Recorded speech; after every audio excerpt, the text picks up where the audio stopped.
of this with our PSDSS, pero ito ay babalikan natin, just a review, no?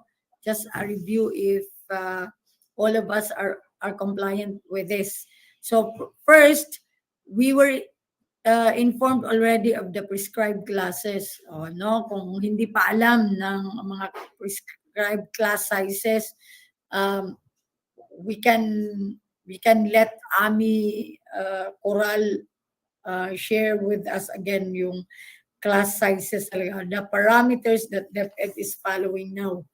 And then, second, excess teachers must be deployed where there is extreme need in your respective district. Prioritization must strictly follow the planning data. So we provided you already the needs during our deliberation.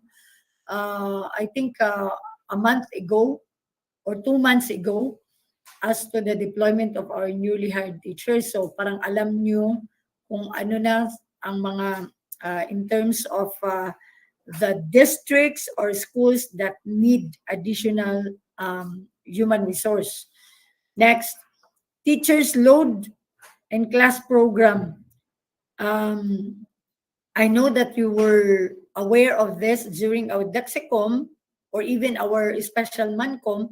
So I hope that all the public school district supervisors and PDICs have already made revisions or shall we say recast of the teachers load and class program on this. And probably we will also listen from the CID perspective yung kay Ma'am Che Cometa kung ano nang update as regards the Federico Yap National High School, kasi yun talaga ang nagre-request ng technical assistance pertaining to their arrangement of the class schedule in the senior high school or even the junior high school. Next, observe no cancellation of classes, no class disruption policy. When classes are suspended due to weather disturbance or any, shall we say, disaster, conduct of make-up classes be done and be reported to the SDO. So it's really vital for us to have this as our default, that any disruption of classes or probably suspension of classes will be or supported or probably be covered up with a makeup class. Okay. Unannounced supervision and no food serving, no ceremonies be strictly observed.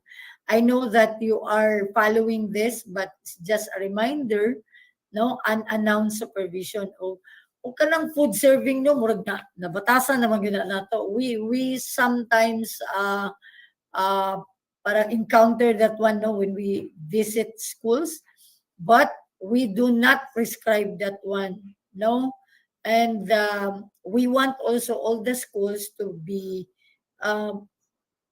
observing frugality, especially now that our MOE is not that high or not increasing, or hindi naman siya nagkaroon ng increase in terms of the provision of the MOE. The parameters are still the same, and yet the prices are already have gone up high. So we want everyone to be observing on that. And then implementation of a reading intervention per class. So the reading intervention should be parang reach the grassroots, as we expect, that each class has this, or even i-scale up natin to a classroom level, to a school-wide level, or to a district-wide level, or division-wide. During our unified monitoring, we observed, and we commissioned, hindi naman commissioned talaga, but we request the the Bansalan East for that coordination or presentation in detail with the CID. I hope Ma'am Flor Ann may commit on that with Ma'am Che Cometa to contextualize the project floor and how can that be on a division-wide be replicated or even in a district-wide, no? District-wide. Mayroon naman tayong unique context in each of our schools or probably each school or district, but somehow we have something to um, benchmark, no, as a success story under Bansalan East, no? Okay, probably Ma'am Flor Ann will shed light to that comes her time because Ma'am Flor Ann represents the PSDSS group. Okay, next. Elementary, hindi na na-follow no kasi dinilit ko ang number 4 dito. But don't worry, once I upload this in our group chat, this will be consequentially be numbered according to its flow. So elementary and secondary interfacing of seamless transition and follow-through intervention. So we're talking of the, shall we say, reading intervention. So the intention of this is that we will not be working in silos. No, whatever are the status of the reading level of our learners for the elementary, it will be communicated subsequently. That's the term, no, to our secondary schools. And number 9, school adopt a school for a LAC session, materials, expertise, and resources. So we expect no all our schools no to have this LAC session.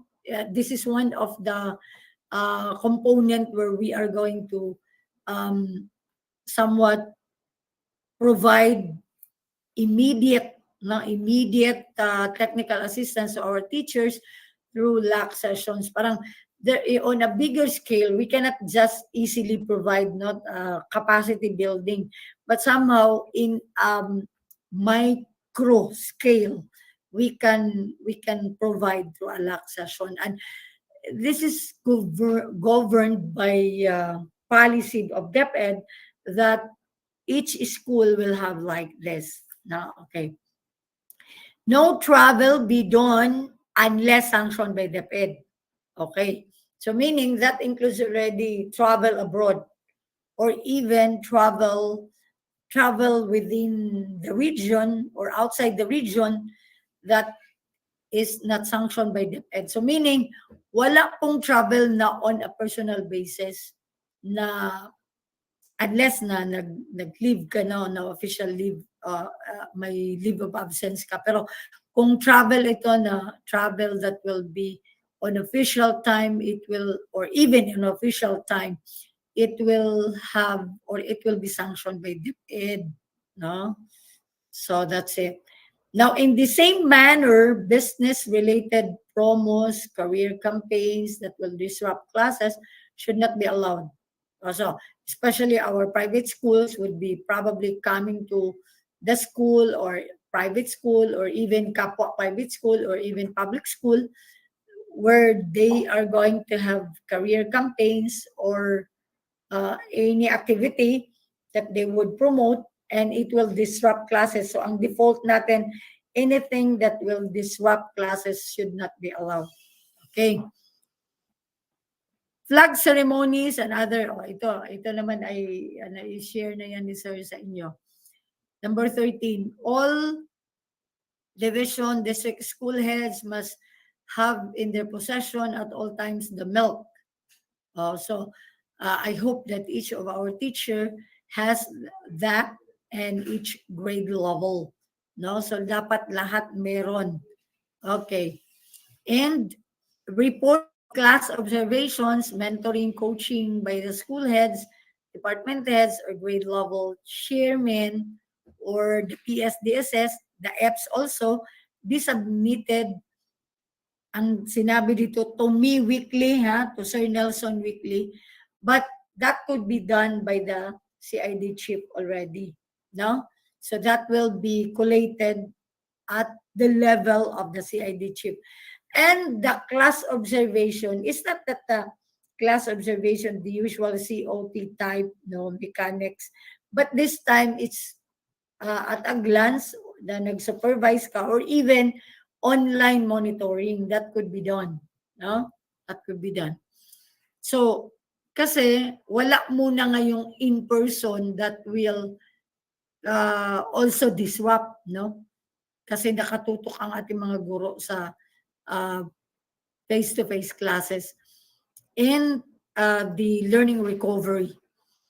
15, no class should be left unattended. So policies for substitution and grant of service credit in high school, substitute must come from the same subject.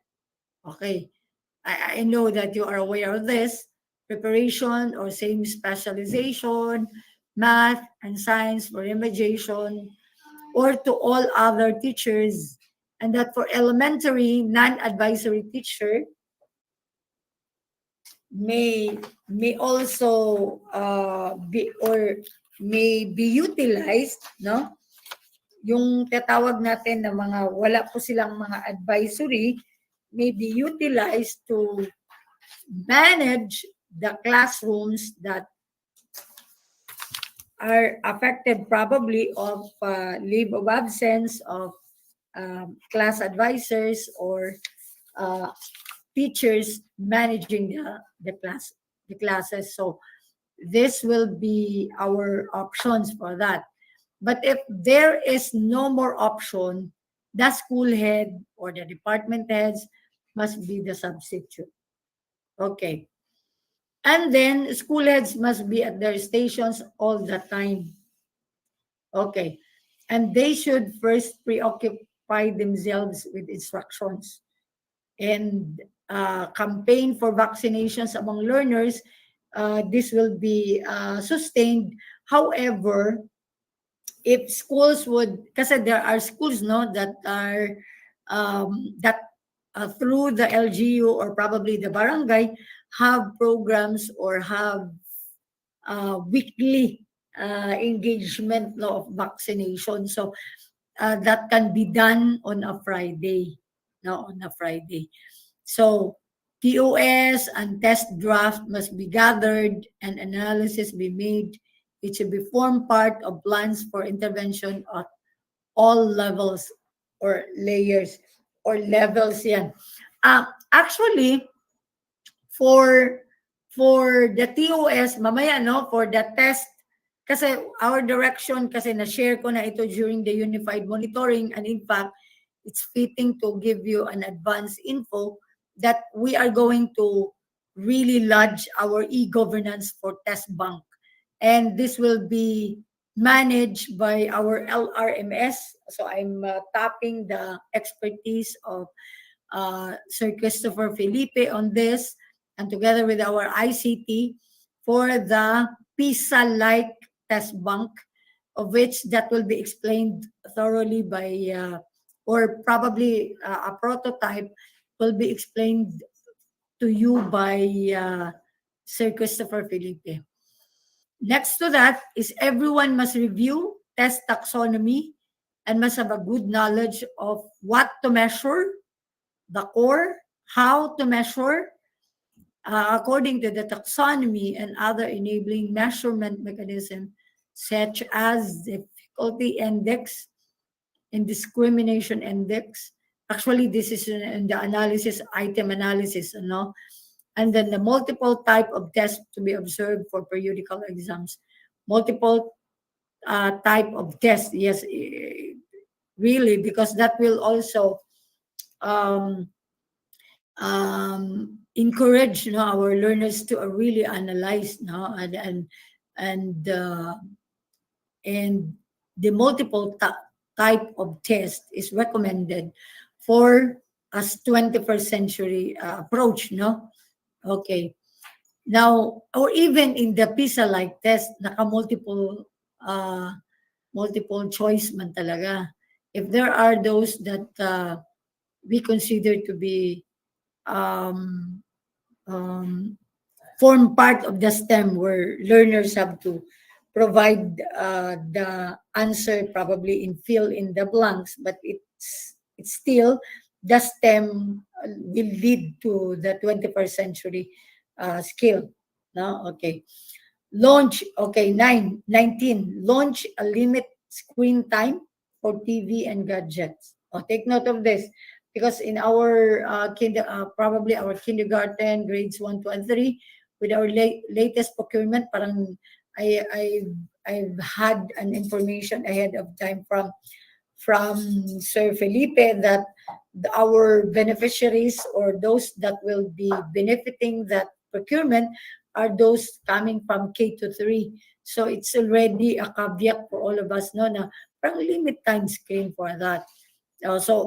Still, this will go down, or this will give us or leave to the decision of our school heads and PSDSS on scheduling, no? Okay. This does not help in the interpersonal and language development. Yes, technically. Hindi talaga kasi wala nang kibuan, nandun na sa sa mga gadgets. So, the speaking, the speaking faculty, or shall we say skill, hindi na po siya nade-develop. Ayan.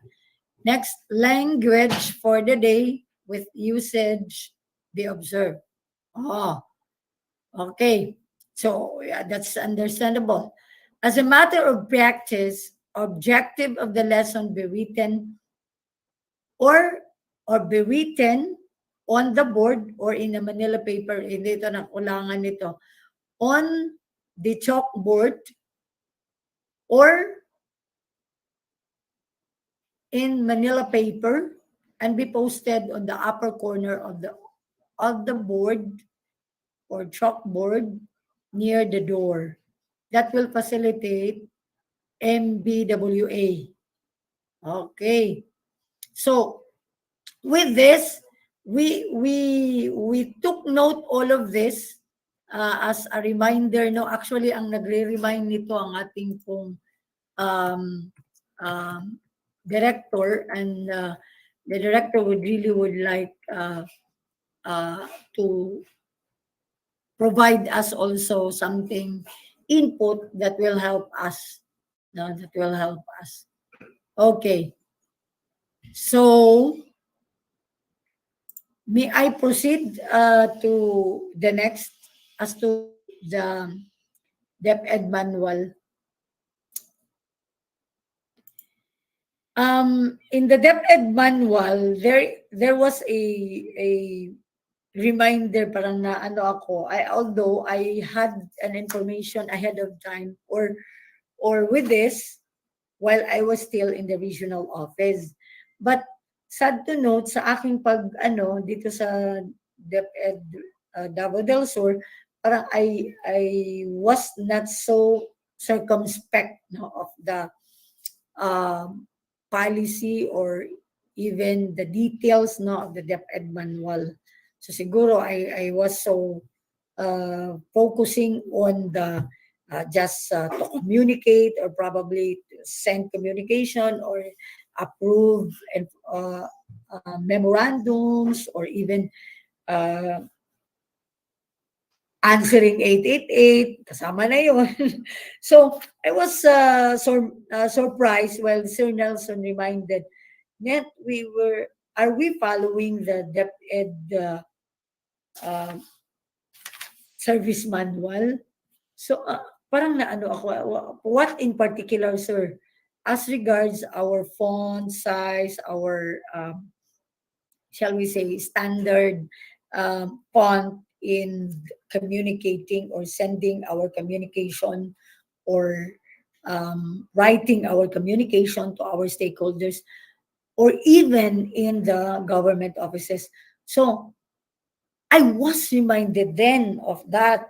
So, may I know from our team of the division, who had this detailed orientation on this.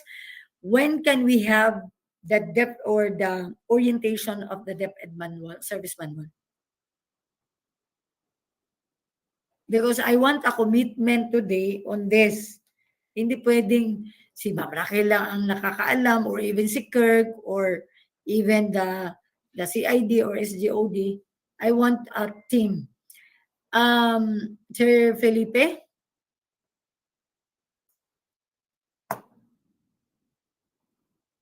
Hala, wala may mutubag na ako, Anikil. Am I online? Kasi Yes, wala ma'am. akong matugan. Yes, ma'am. Nanunggan pa ko? Minora mi, ma'am. Opo. Very Ay, clear po. rekapon ko. Praise the Lord. So, yes, Sir Felipe? Kasi hindi po pwede siyang ma-share ngayon. It would be very lengthy. Lengthy siya for us to discuss. So, we are going to get the commitment now of the team who were trained. Kasi ganito yan. Pag nag-training tayo, may follow-up yan for the cascading. So, pag ato pag-training, pag abot diri kay silent mode award naman tanan. Uy. Oh, so dapat dito mag-silent mode award. Katawa na po ni si Sir Roderick Bilan. Mora ba ni makakuha? So, nahimo namang silent mode award. So, I want a commitment from the team who were trained. Sir Felipe? Sir, Ma'am Che, kumita? Sino pa bang na-train ko? Mag-silent mode naman, wala na may mo commit. Si Ma'am Kumita mo commit yun eh. Yes, Ma'am Che. So, kailan tayo? Next, Dexecom? We will talk to that with Mr. Felipe. Parang nasa kanyang manual man siguro, ma'am. Yes, nasa kanyang manual. Oh, yes, yes, Yeah. Sir Felipe. Wala lagi siya. Di lagi siya matubag. Wala siya din rin.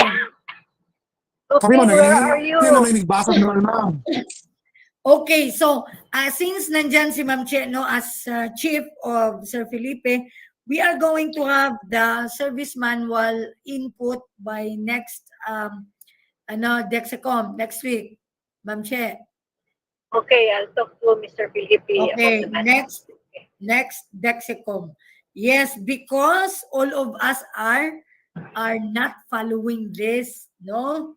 So we want to be aligned with the policy of DepEd, and so since we are already, ito na nga, naka-align na tayo sa DEDP, naka-align na tayo sa quality management system, much more with our communication arm, of which all of us are always bombarded with communication, reply, endorsement, letter communication, and all of this, and that we need to know about details of the service manual.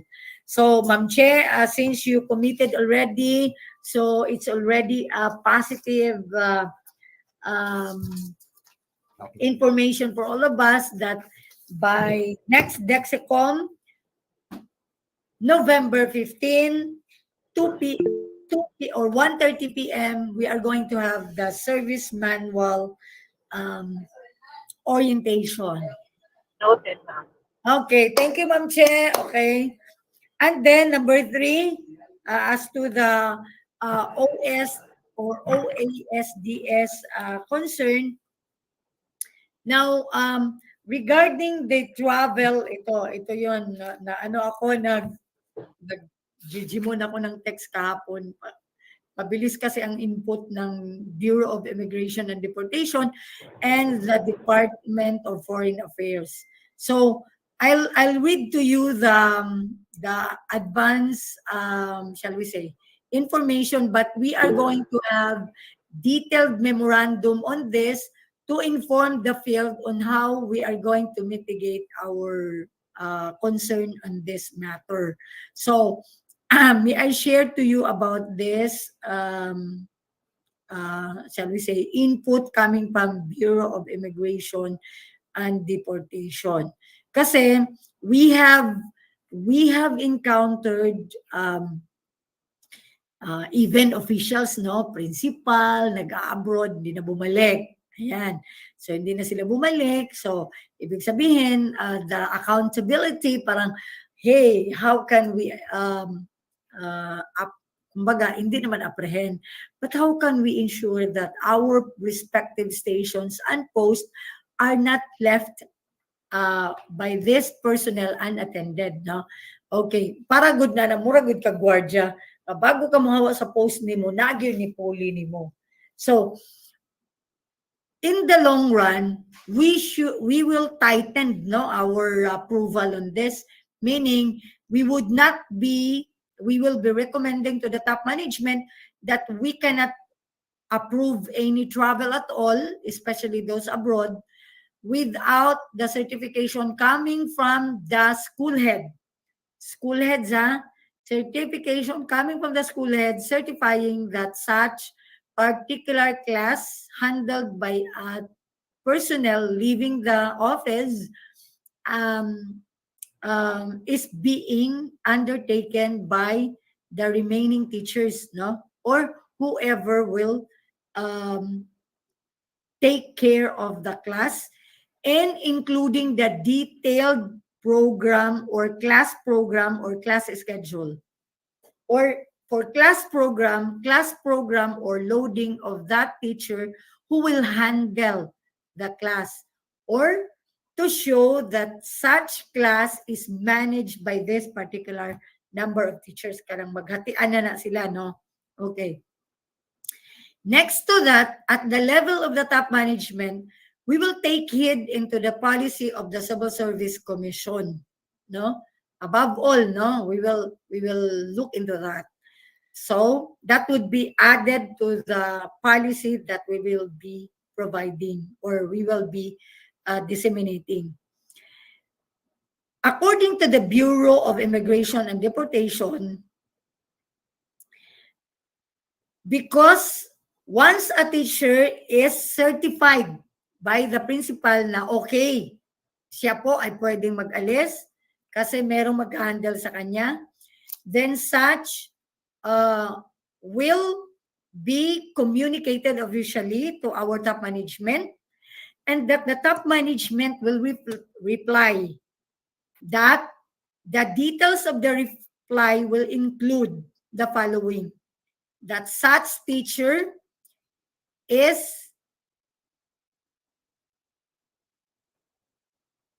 or the name of that teacher rather is communicated to the Department of Foreign Affairs and Bureau of Immigration and Deportation that they are leaving for the particular reason.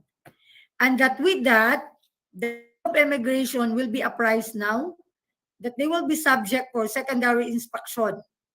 That will be the chance that they will be apprehended in the or at the airport, they will be using as their departure kumbaga point, because they will be asked for a travel authority and the corresponding clearances, no, clearances that will suffice that they are indeed allowed by the office to leave.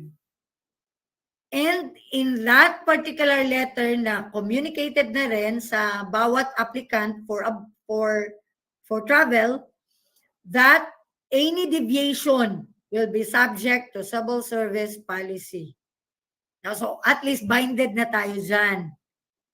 And then all of these names will be submitted to Manila Bureau of Immigration and Deportation and Department of Foreign Affairs, also with our DepEd Central Office.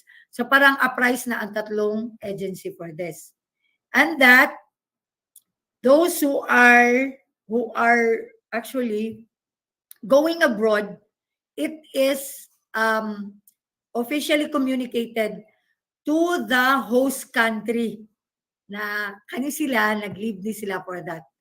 And if they leave because of mag-tourist lang sila or even magbakasyon lang, there is a what we call a statement to be stated in the letter communication as reply to the applicant that they are not allowed to apply work, and the host country is aware that they are not supposed to apply for work. So that's how we are going to mitigate. So we are very happy yesterday, no? Kahit may activity kami with the SDS and ESDS in Davao City, so we coordinated with the Bureau of Immigration and Deportation and the Department of Foreign Affairs. And glad to note that indeed this will really help all of us. Parang si Sir Bernie, merong nag-raise yan ng hand. Thank you very much. Yun. But all these things will be communicated to us through an official memorandum para wala pong gulatan. So lahat po tayo ay are aware. Okay, yes, Sir Bernie? Ay, Sir Bernie? hello Ma'am Jan. Good afternoon to everybody. Actually, Ma'am Jan, this is just in connection with the previous Itong pre- presentation. previous discussion relative to the DMOS, the DepEd Manual of Okay. Style. So I think Mm. last week our division office issued a reiteration memorandum, and this memorandum was coordinated through Mr. Antonio Pasi, the fourth, Yes, uh, but no orientation. Lisod. and Oh. with So, together with Mr. Felipe, they have already a tentative schedule. They have started their planning already on the mm, virtual orientation as regard to this uh, DepEd manual of style. okay. For the meantime, especially for the issuance of division memorandum, in the reiteration of the division memorandum, it was stated there that the secretary of the schools division superintendent will check as to the standard of the division memorandum, and it was emphasized in the memorandum that failure to follow the said standard will be returned to the one who crafted the memorandum. So yun lang po muna yung pasiunang instruction, ma'am, while waiting for the virtual training together with Sir Felipe, because the training includes referencing using the Chicago Manual of Styles. Thank you, Ma'am Jan.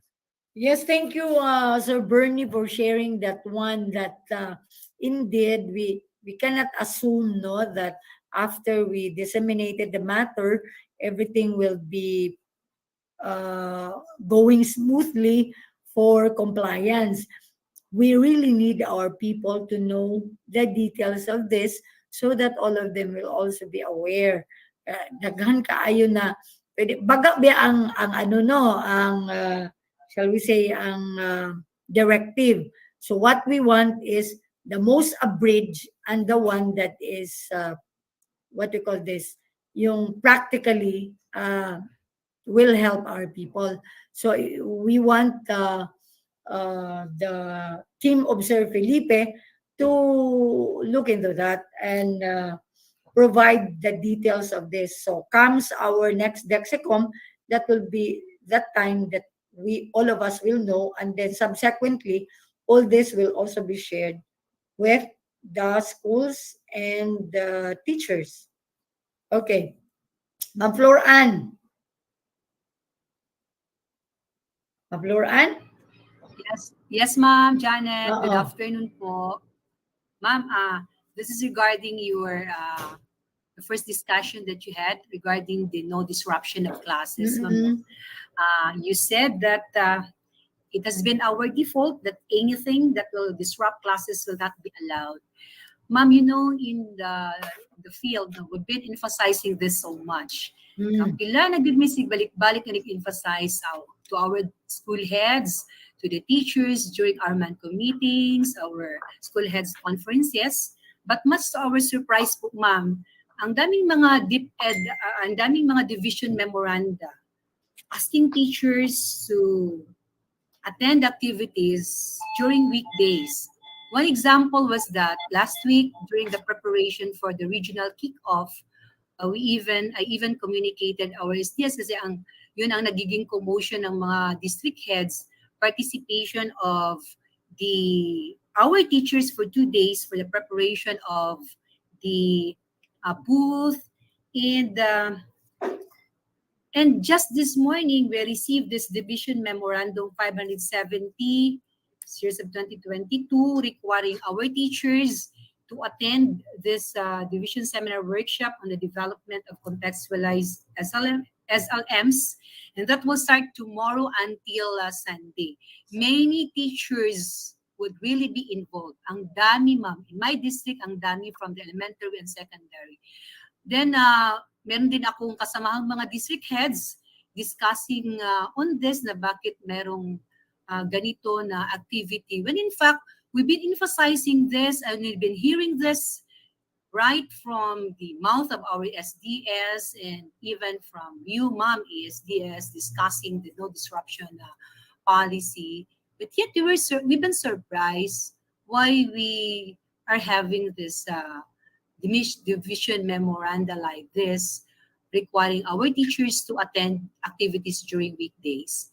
Yun lang din, ma'am, representing po the district heads. I agree with you, Sir Felipe. Yes, kasi si Sir Felipe nakatuka dito sa activity na yan. Sir Felipe, what time are they expected to arrive at the venue? If they are expected at 5 o'clock, then that would be okay. Hello. Yes, Hello, Sir boss. Felipe. Yes, boss. Good afternoon. Okay. This particular activity that was issued in reference to Division Memorandum 570, this particular activity is one of the series of activities that was conducted, and the procurement process was perfected last June prior to the announcement and declaration of DepEd Memorandum regarding the suspension of classes. And the fact, Madam Chair, this particular activities was already set during the procurement, which the winning bidder set the dates and calendars for this. And in consonance with the DepEd Memorandum of No Disruption of Classes, we already set adjustments for the said schedule. The original schedule of this is weekdays based on the procurement and based on our contract. And we adjusted this one, and I talked with SDS regarding the 3 days, if we can adjust it na on Friday, because usually our 3 days will start on Wednesday, Thursday, and Friday. Since there was an issuance, so I requested our SDS na kung ma-adjust lang Friday na magsugod, then mag-end on Sunday. That's the reason why, Madam Chair, that since we still have one last 3 days activity, and this is the development of digitized materials, to be specific, no? This activity starting tomorrow is an activity that we will digitize the learning activities that was developed during the development of contextualized learning materials in all learning areas across grade levels. So that's the reason why we have this Friday, Papa. And this is also the last Friday to be initiated, because this is a 3-day activity. And that's the reason why the superintendent signed the memorandum regarding this particular matter. To emphasize, Madam Chair, so that the field, the district heads, I know their effort na campaigning of no disruption of classes, but since this is already a kumbaga po, there was already a contract signed by the HOOP for this particular activities, and we already made some adjustments. That's why I talked to SDS na kung adjustments. So he granted that we will start the 3 days instead of Wednesday, it will be Friday, and we already have Saturday and Sundays already. And most of the activities conducted was already in Saturdays and Sundays. That's all, Madam Chair. Okay, ganito yan, Ma'am Floran. I um, I joined the sentiment of our PSDSS and our DPICs, including the school heads, now pertaining to the call now of really full blast implementation of in-person uh, or face-to-face classes, and that any disruption would really be a big, shall we say, um, time already for our teachers, no, in schools. Now, presenting the dilemma also of our program focal or program support owner, Sir Felipe, that uh, such such activity is already in the pipeline, no, in the pipeline since June for the implementation, and even it was funded by DepEd Central Office. So, considering that we have already the contract for that, and that such is for implementation within the year, medyo nga na delay yan because of the approval coming up from the top management. So we will go back to our default that tomorrow, which will require, and I hope, Sir Felipe, this is gonna be the last Friday that they would be out, as you have said a while back, that this Friday that they would be out of the station, this will be mitigated by those who are present in the school. And if not, we will go back to our default that there will be makeup classes. Thank you, Are we Madam good? Chair. Are we good? Ma'am Floran? Excuse me, ma'am po. So, the teachers will be holding makeup classes if nobody could handle their classes. Is that what you mean po? What I mean is that if possible, in the school, there will be, shall we say, Deliver. somebody to deliver their concerns or their lessons for that day, or a strategy wherein their classes will be managed now by those who are in school. Pero kung wala, for example, a school that has only probably three teachers, and two teachers would be out. So definitely, hindi naman magiging tatlo yung isang teacher na maiiwan doon. So definitely, there will be makeup classes, but that could be strategized na for a particular week, 1 hour would be extended for such. Parang ganun lang, good. We will strategize how the makeup classes be done. But if there are teachers who can actually manage the classes of this, then such would not be required anymore. And I believe that Sir Christopher Felipe would informed us already that this is the last. So Christopher Felipe, ito na ba ang last Friday? Yes, Madam Chair. Yes. This is the last Friday of the contract. It's the last Friday. Because that So, there with are your some yes. we have weekdays, Madam Chair, but it's already vacation time on December. No classes will be disrupted. Okay, so with your indulgence, with your indulgence, PSDSS and DPICs, this is how we are going to act on this concern. Now, if possible, please submit to us what are those schools that, or what particular schools, no, that these participants that we don't have any shall we say, substitute, or that nobody will really manage the classes of these teachers. Pero kung meron naman, that could be um, a big help to our team. But if none, please inform us so that we can probably make another, shall we say, strategy wherein the makeup classes would not be that too much to our teachers. Just Okay po, inform ma'am. us. Thank you. Okay. So, Sir Christopher Felipe, I hope this is gonna be the last in the contract. Wala na pong Friday that will be spent for the We hope to, ma'am. training. Yes. Yes, Madam Chair. Thank you so Okay. much, Madam Chair.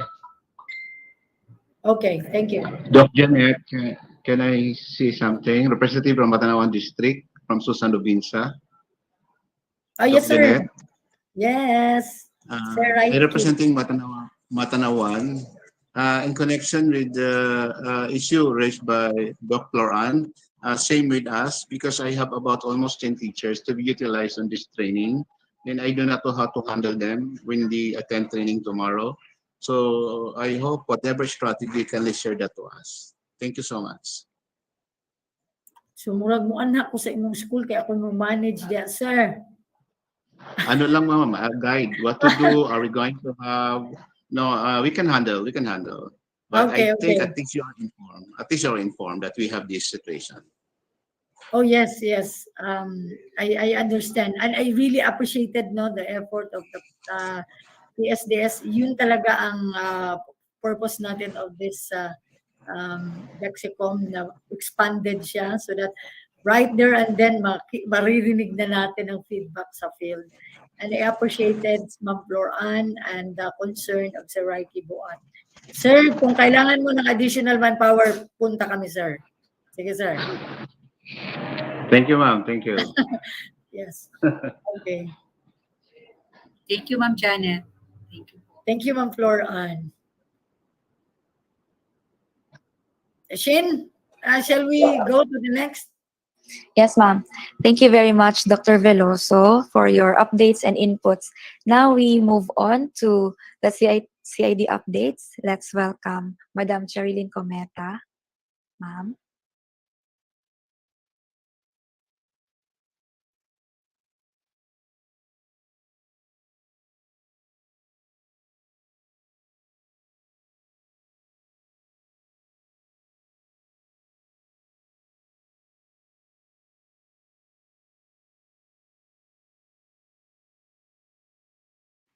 Hello, Ma'am Shing. I think Ma'am Cometa is not on board. She is Yes. attending an official business, I think in Panabo. Thank you, sir. Noted po. At this time, shall we proceed with the updates from the SGOD? Sir Mario Mondehar.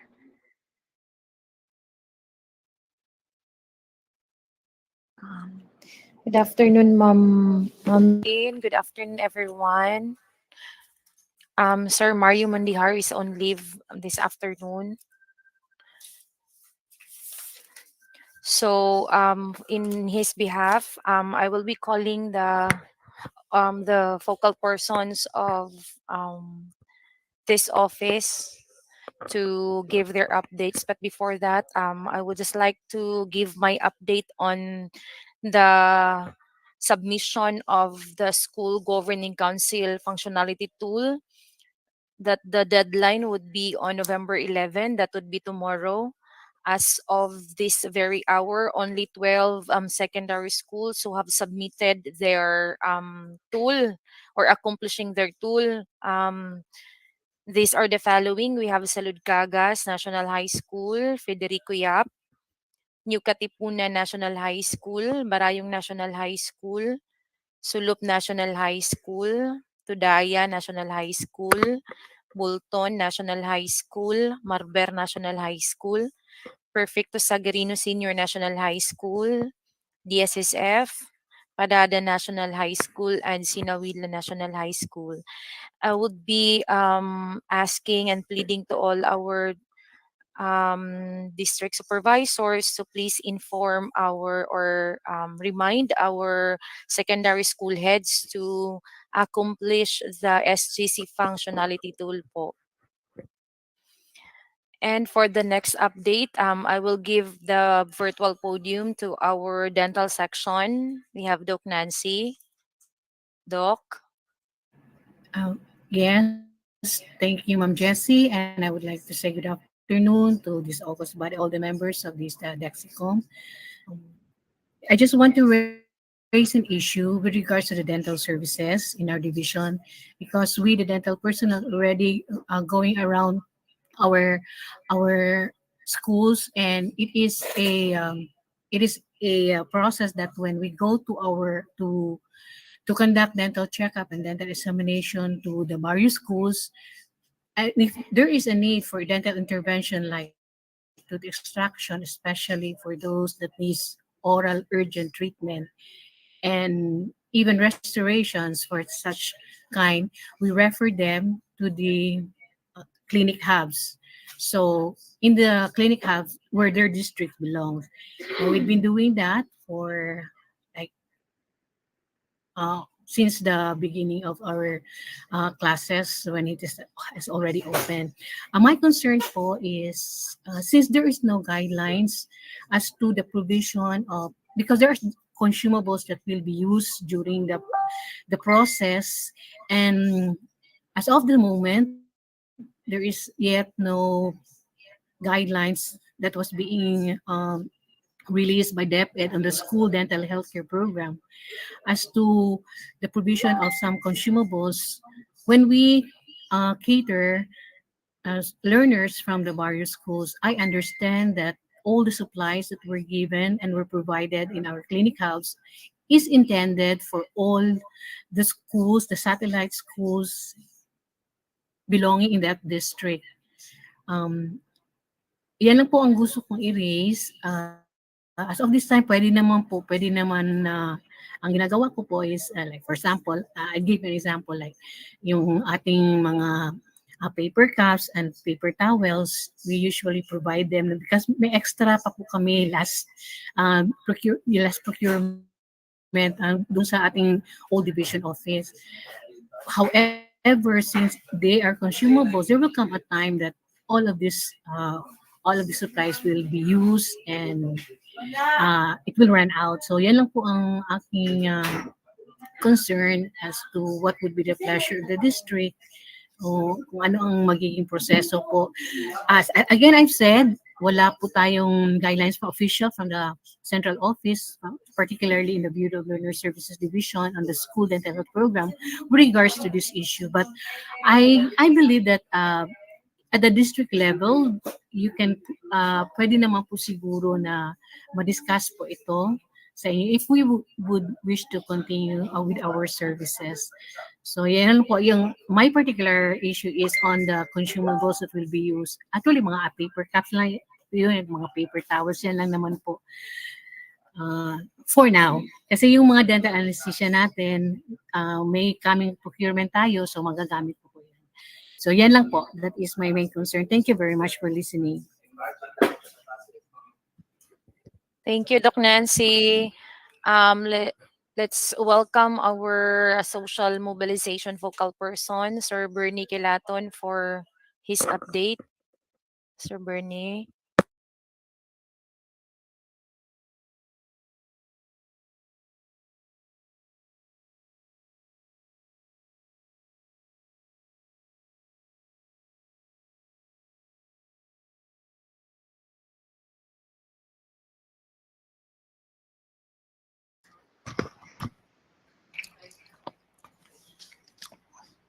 Good afternoon once again to everyone. This is only an update on the submission of the hard copy of documents for the 2022 search for Brigada Escuela Best Implementing Schools. The deadline of the hard copy hard copies. We are expecting it on not later than November 14 of 2022. And then announcement of the top 3 winners in each category will be on 21 of November so that we can start the on-site validation by November 23. I think that would be all, Ma'am Jess. So we are expecting again, I'm kindly remind our school heads concerned for the submission of the hard copy of documents for the 2022 Brigada search. Thank you. Thank you, Sir Bernie. Shall we proceed to the health and nutrition section? Doc Christine Pakatang. Good afternoon, ma'am. No update so far po, ma'am. Thank you po. Okay, so Miss Sheen, that would be all for the updates from the SGOD office. Thank you very much and God bless us all. Thank you very much, Dr. Jessie, for the SJOD team updates. Now let's let's go back with the CID. Sir Elvin Caraballo would like to give inputs. Sir? Thank you, Shane. Once again, pleasant afternoon to all of us, to all the section heads, especially to our ESDS, Dr. Janet, SDS, Sir Nilsson, and to all of us. Actually, I have only 2 concerns. One is just a reminder. I am requesting all our district heads to remind the participants for the coming 2-day division seminar on positive discipline and cyber safety inside the classroom. This coming November 12 and 13, that is Saturday and Sunday, at 2 venues. On the first day at Migas World Hotel and Migans Function Hall on the second day. And the memorandum was fielded already, including the addendum, because the first memorandum it was not stated the provision of service credits or the COCs. That's why meron tayong addendum that our participants, the teaching personnel can avail of the service credits and COCs for the non-teaching personnel. List of actual participants for that particular seminar workshop was also attached in the memorandum. So thank you very much. And then the other one is regarding the implementation of homeroom guidance, because some district heads were asking with their homeroom guidance will be included in the SF9 yung sa report card. So I just would like to remind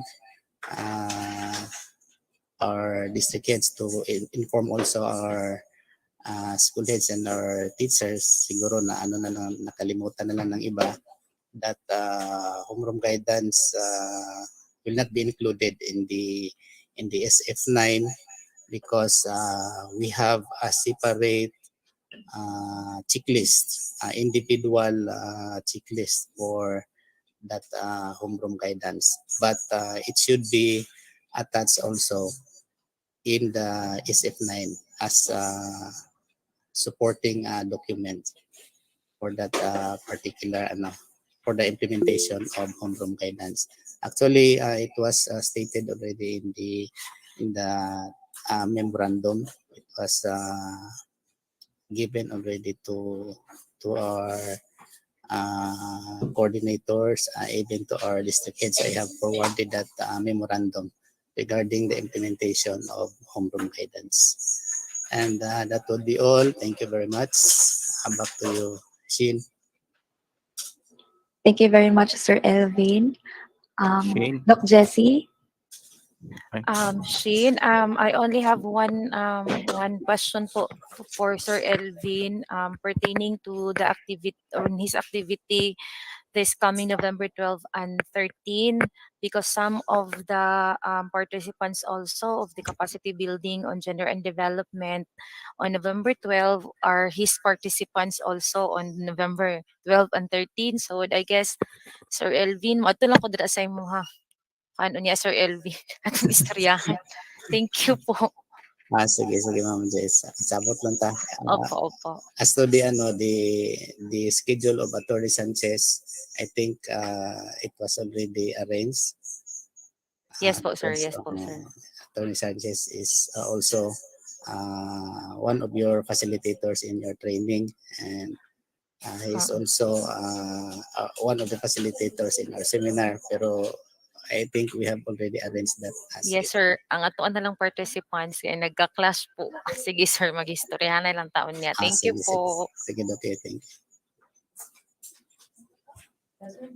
Thank you very much, Sir Shane? Elvin. Yes, Sir Eric. Good afternoon po.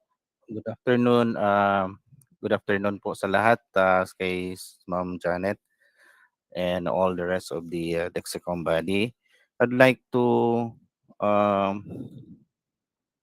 inform everybody, especially our participants for tomorrow's activity on the LAC session in Malalag District. No, this would be participated by our ALS teachers from different districts, including our SBM, secondary SBM. We have from Matanao National High School and Pedro Arches.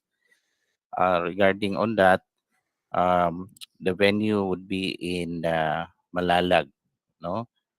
So for another is the training for our learners at Sitio Latil was ongoing, and including also at in Barangay Maibu and in Malalag. No, we are very thankful for our top management to cooperatively supported our program, and with that we have earned also good result and good feedback from our partners there in the locality. So for this year, regarding the somewhat our budget that was being received, the last meeting that we have already on process our 300,000, then allotment for the PSF, and we received already another SARO amounted to 341, which is on the process that we're going to prepare. But the latest was, I think, is continuing for the 2023. So far, our budget is already on the pipeline, and we hope that all would be on the good process na po. So yun lang po, Shin, for our ALS. Thank you. Thank you very much, Sir Eric. Sir Nolly? Yes po, sir. Good afternoon. Good afternoon po to our ESDS. Sir Eric, may query lang po ako, Sir Eric. Yes, sir. Kay, Yes, sir. Yes, sir. Interest na unlock ka. Oo. Regarding sa in connection dun sa BPO sa sir, being the focal person in the division, BPO sa na downloaded to Hagonoy National High School, what is the status? Yes, sir, Nol. Fundings, yes. Yes. So that is amounted to, I think, 99,000. 91. Yeah. So na yung status ni Sir Pahigal? The money. Ano yan? Ano na po, sir? They have already started to procure all those required materials for the learners of BPOSA. I was informed Okay. yesterday that their funds was may mga funds na may papers na po na sila na pinapapirmahan na po. So on process na po yung pera na natanggap na nila doon sa from the region forwarded to their ADAS. Kindly update us, sir, regarding the actual status of the activity as to the kung mayroon na mga approved PO so that we can include Ano na that in po? our updating in the Google link. Basta once approved ng PO, sir, Yes, pwede na yes yun. sir. Hingi ka lang ng Okay. kopya. Yes sir.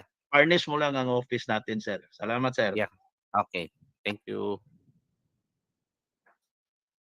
Okay, back to you, Shin. Thank you. Thank you very much, Sir Nolly and Sir Eric. Any more updates coming from the SGOD and CID?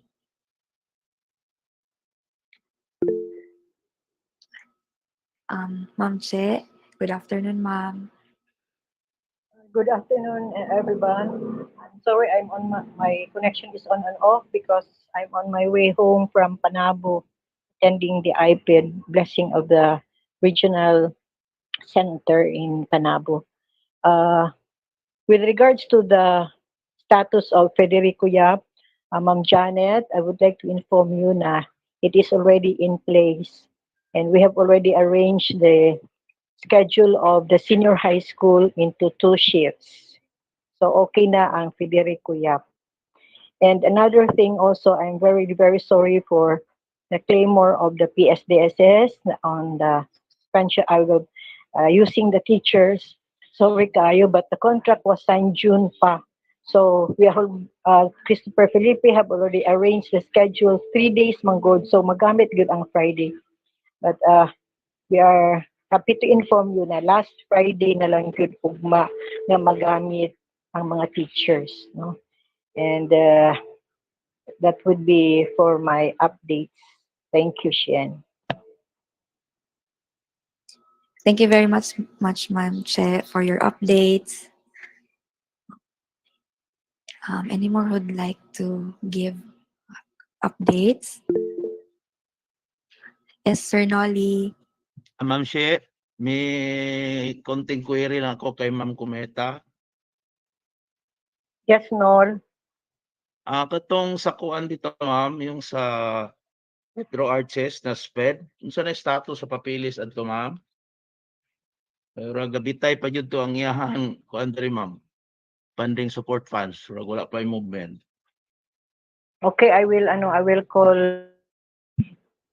Noted, Sige, noted, ma'am, ha? Nol. I will call Okay, Edgar. okay, Yes. okay. Okay, Yeah, update lang po ang office. Thank you, ma'am. Yes. Okay, back to you, She. Thank you.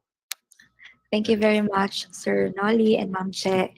Now let's move on to our big ticket deliverables, starting with the updates with the Division Education Development Plan and the Armea updates. Let's welcome Dr. Kirk Sonnyhill Heruela. Sir? Hello, good afternoon. Good afternoon, everyone. I'm Janet, and to the rest of the team, good afternoon. There are 3 items that I'm going to raise and to update you about. First is on the Armea. Secondly is on the DEDP or the Division Education Development Plan CY 2023 to 2028. And lastly would be an update and an announcement for the conduct of the International Research Congress of Davao del Sur Division. It will be organized by our division coming this December 3, 2022. So first is on the Armea or the region um, monitoring, evaluation, and adjustment. If you could remember, if you could trace back uh, several several quarters, there was an a fielded template for the Armenia. However, just this third quarter, we were surprised by an additional items for this Armenia, and it's not called Armenia now because it is now MEA PIR, the monitoring, evaluation, and adjustment plus the PIR. So I'll be showing to you the new phase of our template that we will be using, and then hope that this will also be downloaded, fielded in the field for the schools, so that the transport of the data will now be coming to the field and then automatically be computed through their automated template. So, sandali.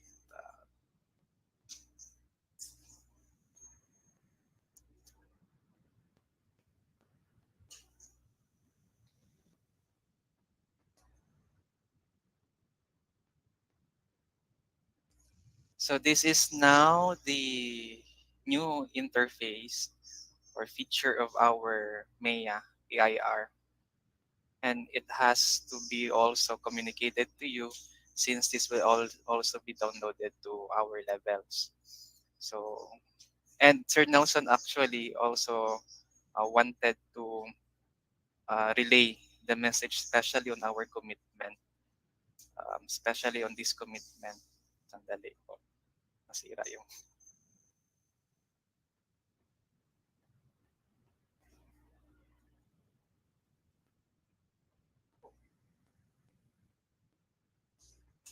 So these are the status of our commitment during the second quarter. So 6% not accomplished among our commitment.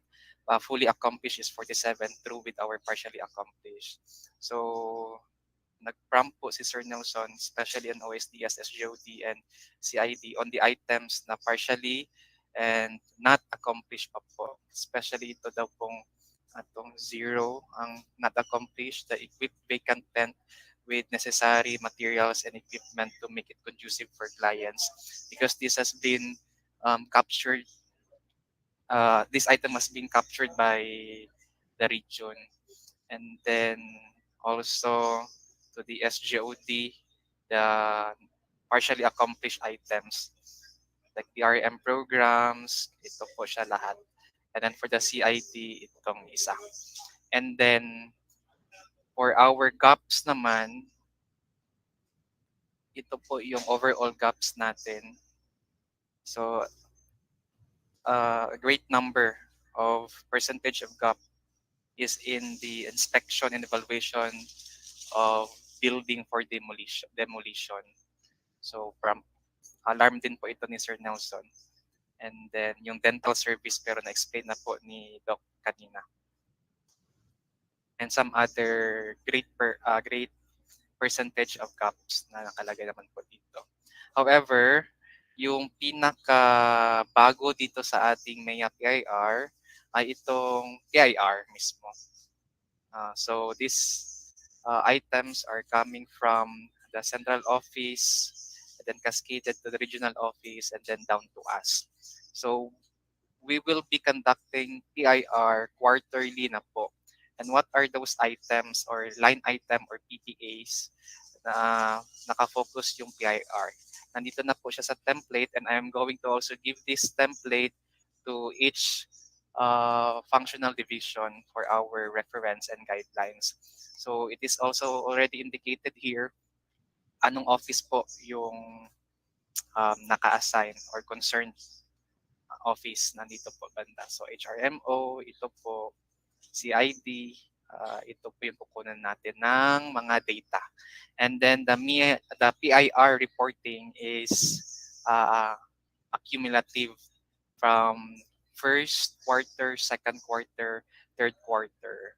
Meaning to say, in the fourth quarter, we're going to add or get the sum of our accomplishment from first quarter, second, and third, and fourth quarter.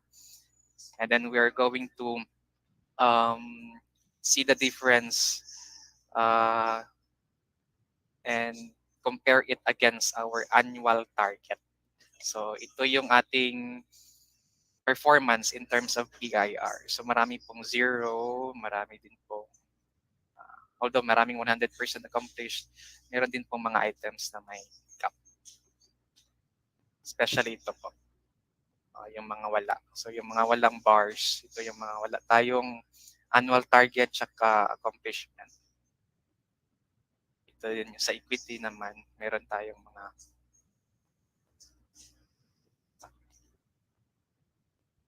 so yun po for the MIA PIR. And then the second item is the Division Education Development Plan or our DEDP CY 2023 to 2028. Coming on this November 16, 2022, this will be organized by Sir Bernie Kilaton. There will be presentation of our DEDP, particularly our strategic objectives and our outputs per may kliyente, per pillar. Diri lang sa ma'am. Per pillar and plus the enabling mechanism of governance. So the purpose of this activity is for us to be able to gain consensus or concord with our stakeholders with regards to our strategic objectives and outputs. So we hope that at the end of the activity, we will we could solicit um, more suggestions for revision of our DEDP coming from the stakeholders. And then the next activity will be the approval of our top management before we're going to launch the DEDP. And that is for the DEDP. Upcoming activities pertaining to the DEDP, to the success of the launch of DEDP, is that we're going to break it down into different plans. Like we have DEDP for 2023 to 2028. Then we are going to break it down, mga baby na DEDP sinatawag, into annual plans. So what will be the annual plans or operational plans of CID, of OSDS, and of the SJOD? Year 1, Year 2, Year 3, Year 4, Year 5, Year 6. So that we could also see ano yung direction natin yearly towards our very big direction. And then for the third item is on the conduct of the International Research Congress of Davao del Sur Division. This is our initiative, so this is not downloaded. So this is our initiative in the division office to make our research congress international. International in the sense that there are speakers, local speakers, and then we also have a speaker from university in Thailand. And then we also have research presenters of basic education themes coming from Brazil, coming from Malaysia, Singapore, and Philippines. And then we are also inviting our private schools with research outputs to present their research outputs. And that's all. The three items are MEA PIR, DDP, and the International Research Congress of Davao del Sur Division. Thank you. Thank you very much, Dr. Kirk. Ma'am Marites. Good afternoon, ma'am. You're raising your hand po. Yeah. Query lang, ma'am. Kay Sir Kirk, since nag-discuss siya the MEA PIR, will this be downloaded to us, mga district heads? Since I believe this will be part of our fourth unified monitoring activity per district. Thank you so much, Ma'am Marites, for that question. And to answer that question, I think you are referring to the PIR, or if you are referring really to the MEA PIR automated template, We cannot download it yet because we are waiting for the direction of the region because the automated template is being standardized by the region.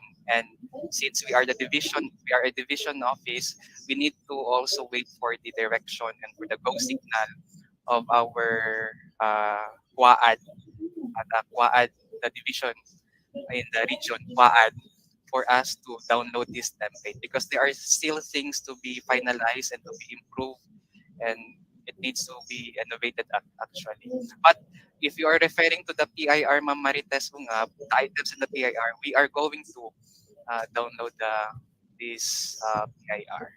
But for the entire MAYA PIR na automated template, hindi pa po. I am referring to the indicators kung mao ba namong gamiton sa fourth quarter nga presentation. Anong performance indicator, Ma'am Marites? Itong, Yung sa PIR or yung doon sa physical accomplishment? Yeah, physical accomplishments. Ang physical accomplishment, ma'am, di ba sa Unified Monitoring nyo, is Yes. based on PRA. Oo. Opo. Ang dito So, sa wala amin yung ma-change. walang ma-change po. Okay. Okay. That's all po. Thank you. Okay po, ma'am.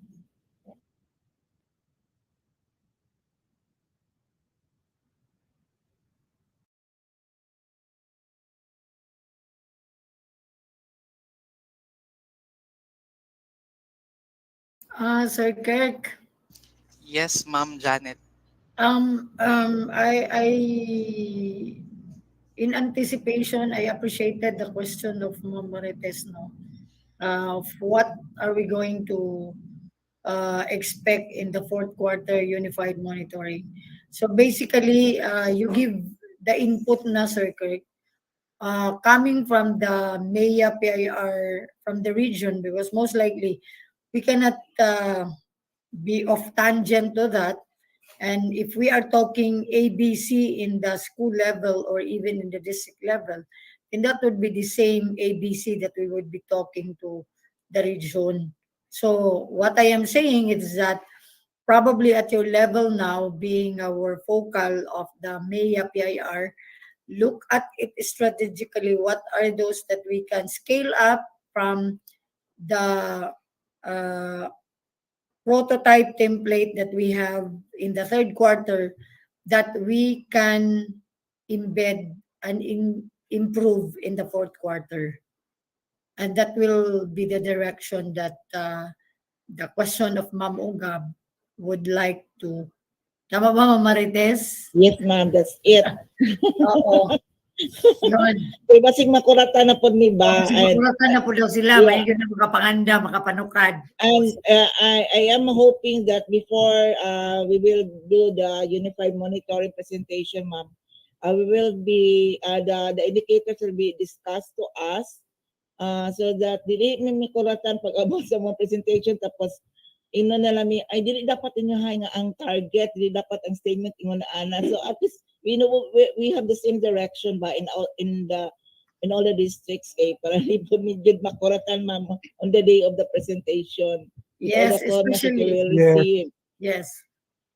And especially now that we are going to have a very festive unified monitoring, because it would be festive with, shall we say, key players. Hindi na yung the usual na tayo-tayo na lang, district and the division na nag-uusap. Marami ang mag-uusap. So, Kirk, I will leave to the expertise of Kirk kasi nakikita niya what are those that technically can be improved in our third quarter template that will have some matter for the MAYA PIR. So, Kirk, tama ba, Kirk? Yes, Ma'am Janet. Ma'am Janet, just not to bypass the program owner of the Unified Monitoring, I will coordinate with the program owner. Yes, that's the point there. The input and then he or she will work it out. Yes. Okay. Paglibog o he or she ba? Yan para mag-uusap talaga. Iba talaga itong nasa SGOD. Kaya nag-uusap yan sila. So, thank you, Kirk, for the assurance, and together with Sir Jovet Tobiano. So we would be expecting that the team of Sir Kirk and Sir Jovet Tobiano would be meeting all our PSDSS and DPICs in one of the Dexecoms, that all of this will be ironed out so that all of us will be happy and gay by December unified Yes. monitoring. Happy and gay. Happy and gay. Okay. Makakunik tayo ni Sir Milan. Okay. Yes, Sige. ma'am. Janet, I would Okay. like also to make an appeal for the forthcoming International Research Congress of Davao del Sur Division. I would like also to beg, beg to all our PSDSS and DPICs, since I have given you already the release of completed researches that we'll present in our Congress. So I would like to ask help and assistance to all our PSDSS to prompt. Yes, Sir Kirk. Yes po. Salamat siya. Support me, sir. So please prompt our researchers, lalo na po yung may mga proposal, to finish the proposal para ma-present po. Thank you. Wow, galing, no? Goes international na ang Davao del Sur. So, abangan yan. Okay. So, Sien? Thank you very much. So those are the DEDP and ARMEA updates and clarified issues and concerns. Thank you very much. Now we proceed with the updates with the regards to the quality management system. But I think Ma'am Janet, Sir Mario Mondihar is not around. On leave po siya today and marag wala siya ka-join. Shall we move on po with the updates with our Prime HRM? Starting Okay. with the RSP, the recruitment, selection, and placement. Let's welcome Doc Alicia Ayuste. My courtesies to Dr. Veloso, Sir Lopez, to all of us, good afternoon.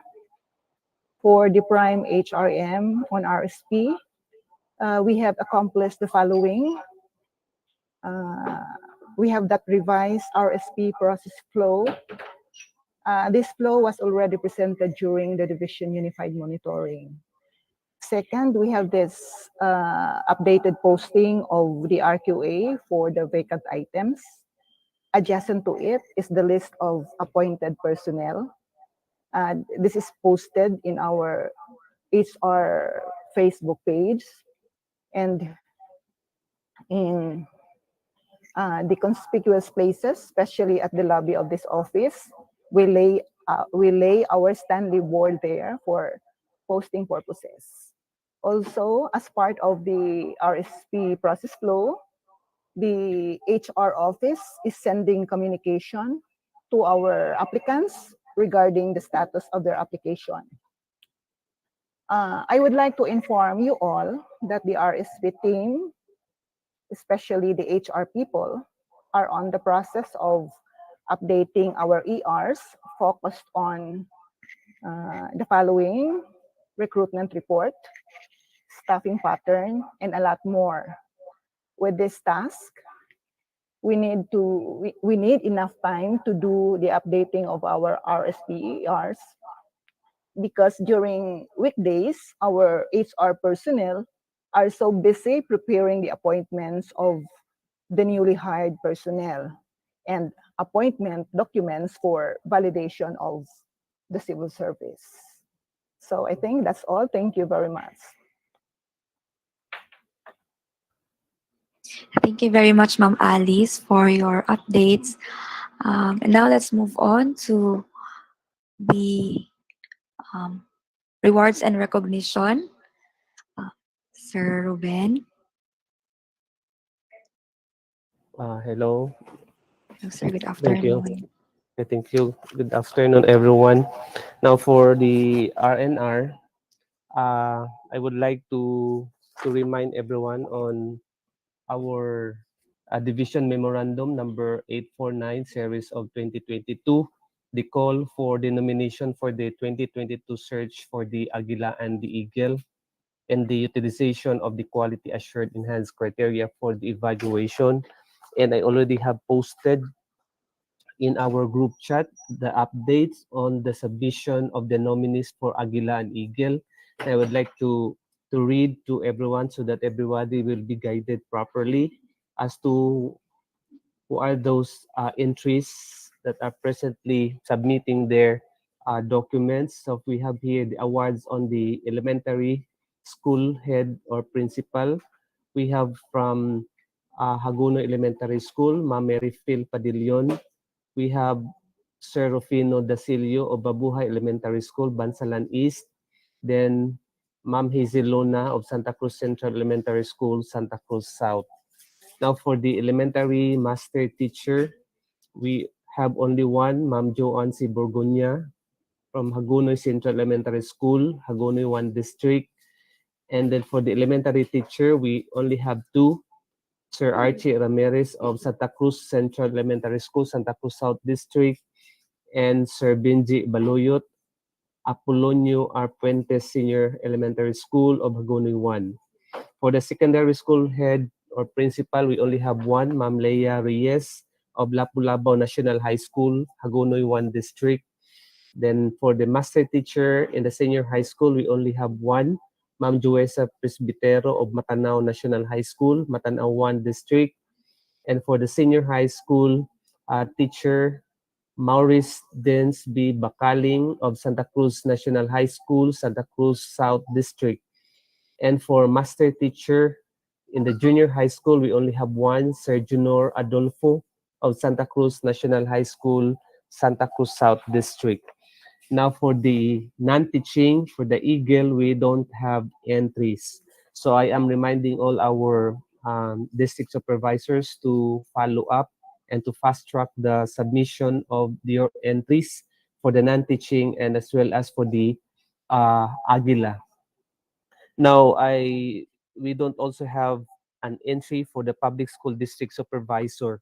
So I think we have our district supervisors who are willing also to submit themselves for the nomination. Now, the deadline for the submission will be tomorrow, November 11, because next week will be the schedule for the division evaluation of all the documents. And then within next week also, we will also be submitting all the, the winners, our division entry to the regional Eagle and Aguila. So hopefully we can still receive nominations until tomorrow. And tomorrow is considered as our last deadline because our first deadline was last November 3 and then we extended last November 7, second deadline, and the third and will be the last will be tomorrow, November 11. So hopefully the division will still be accepting all the nominees for this Eagle and Aguila. So should you have questions, you may raise it now for clarification. So we also expect for more entries or nominees from the school heads, from the district supervisors, from the non-teaching and the teaching categories. So we don't have entries for the inclusive education, just like Alive, SPED, ALS or DALSI, the ALS Mobile, and then the iPad. So we are still waiting for the nominees of this category. And then uh, the uh, for the non-teaching, we're still waiting for those nominees also. So hopefully we can gather more entries or nominees. So I think Sir Noli is raising a hand. Sir, you are recognized. Good afternoon, Sir Ruben. Good afternoon, sir. I think na may mga query unta ang sa field sa mga nantik sining connection sa nomination. Asa daw makakuha og nomination form ug asa pod i-submit. Okay, sir. Okay, I'll be sending, sir, the um, I'll be sending the link, sir, so that they can be Yes. Okay. provided with all this guidance, since our division memorandum has only listed the criteria and at the same time those categories. Okay, sir. Okay. Noted po. So Okay. I'll be sending that to the group chat of the PSDSS, and all those interested to submit will just only contact or communicate with their district supervisors po. Okay. Thank you, sir. Yes, sir, Noli. Okay, back to you, Shir. So some more questions? If there is none, thank you so much and God bless everyone. Thank you very much, Dr. Asan, for your updates. Um, Um, yes, ma'am.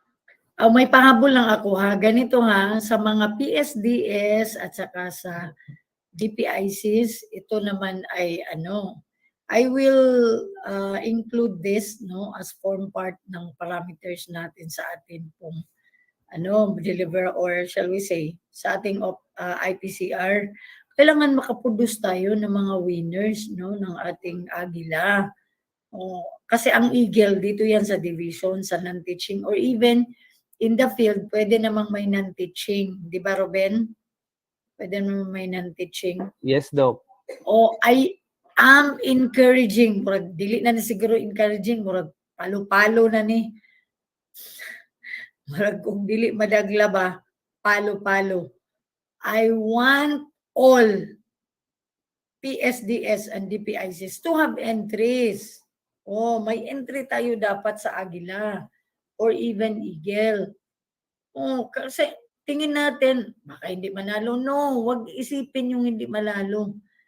Isipin that we provide each individual or one personnel an opportunity to be nominated. I hope that you are going to help our direction on that. Di gyud pwede nga mangulilat ning Davao del Sur. Uy, daghan kayong best diri sa Davao del Sur. Best ba ka ita sa 888 no? So dapat best pud ta sa tanan. So I si Odik na po na magkatawaan ni. So I hope will really help our team. No? PSDS ha, mao gyud ni ang ako ang kuan parameter sa inyo. At least man lang you complete our team. Daghan kaayo ang mga vacancy for the Agila. Alam yan ni Ruben I-send agad Ruben lahat. I-send mo sa kanila Ruben including the requirements. Yes, so Doc. that I'm they doing can it now. comply. Okay. So thank you very much. Thank you very much, Ma'am Janet and Sir Ruben. Now let's move on to updates regarding the next pillar, the performance management system. Let's welcome Ma'am Rita Relianos. Good afternoon, Ma'am Janet, and to everyone.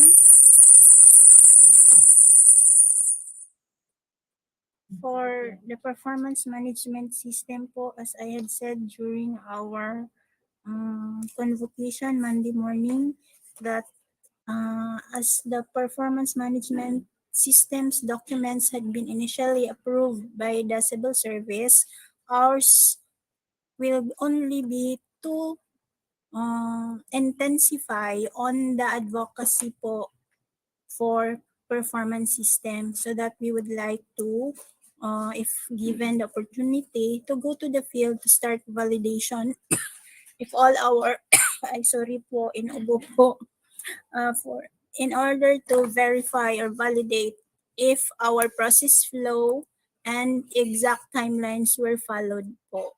And then also to finally set up physically kung matapos na yung office, ma'am, at handa na po si Ginoong Iting sa kanyang materials po.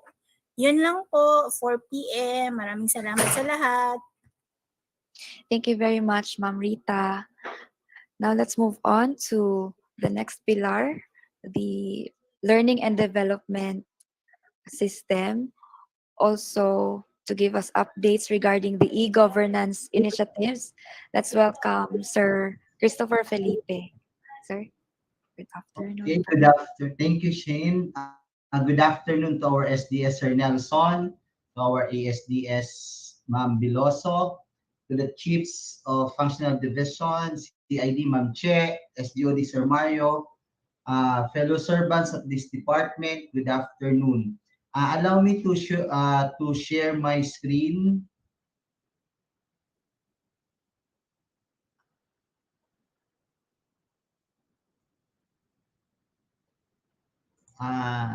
Check lang po if my screen is already present. Che, visible na akong screen share? Yes po, sir. Visible po. Okay. At this point po, let's start first muna for the Prime HRM, the Learning and Development Updates, before I will proceed for the task that was given to me by our Assistant Schools Division Superintendent this morning during the first hour in the morning meeting. So for the L&D development update, so there will be a virtual onboarding for non-teaching personnel, and it will be on November 29, 2022. And based on the list submitted to me by our OIC HRMO, there are 13 newly hired non-teaching personnel who will be part and parcel of this virtual onboarding for non-teaching personnel. Second is there will be an upscaling for newly hired teachers will be conducted on 2023 after the NTOT and RFOT. So this is just an advance information because we already received a sub-allotment order last week relative to this activity. But the said budget will expire on December 31, 2023. And lastly po, orientation of the Learning and Development Manual of Operations will be conducted earlier of 2023. That will be on January in the opening of the year.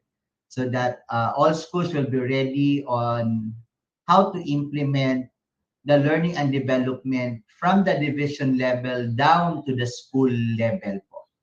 So that's all for the updates of the Prime HRM learning and development. Let's now proceed to the task that was given to me by our ASDS on the e-governance system initiative. So this, when we talk of e-governance, everything should be in electronic or it should be paperless, but it should be properly delivering the said information and communication in the field as fast as we can and as easy as our clientele will do. So we have our division website, and that is our depedabodelsur.com. What is the situation of our division website?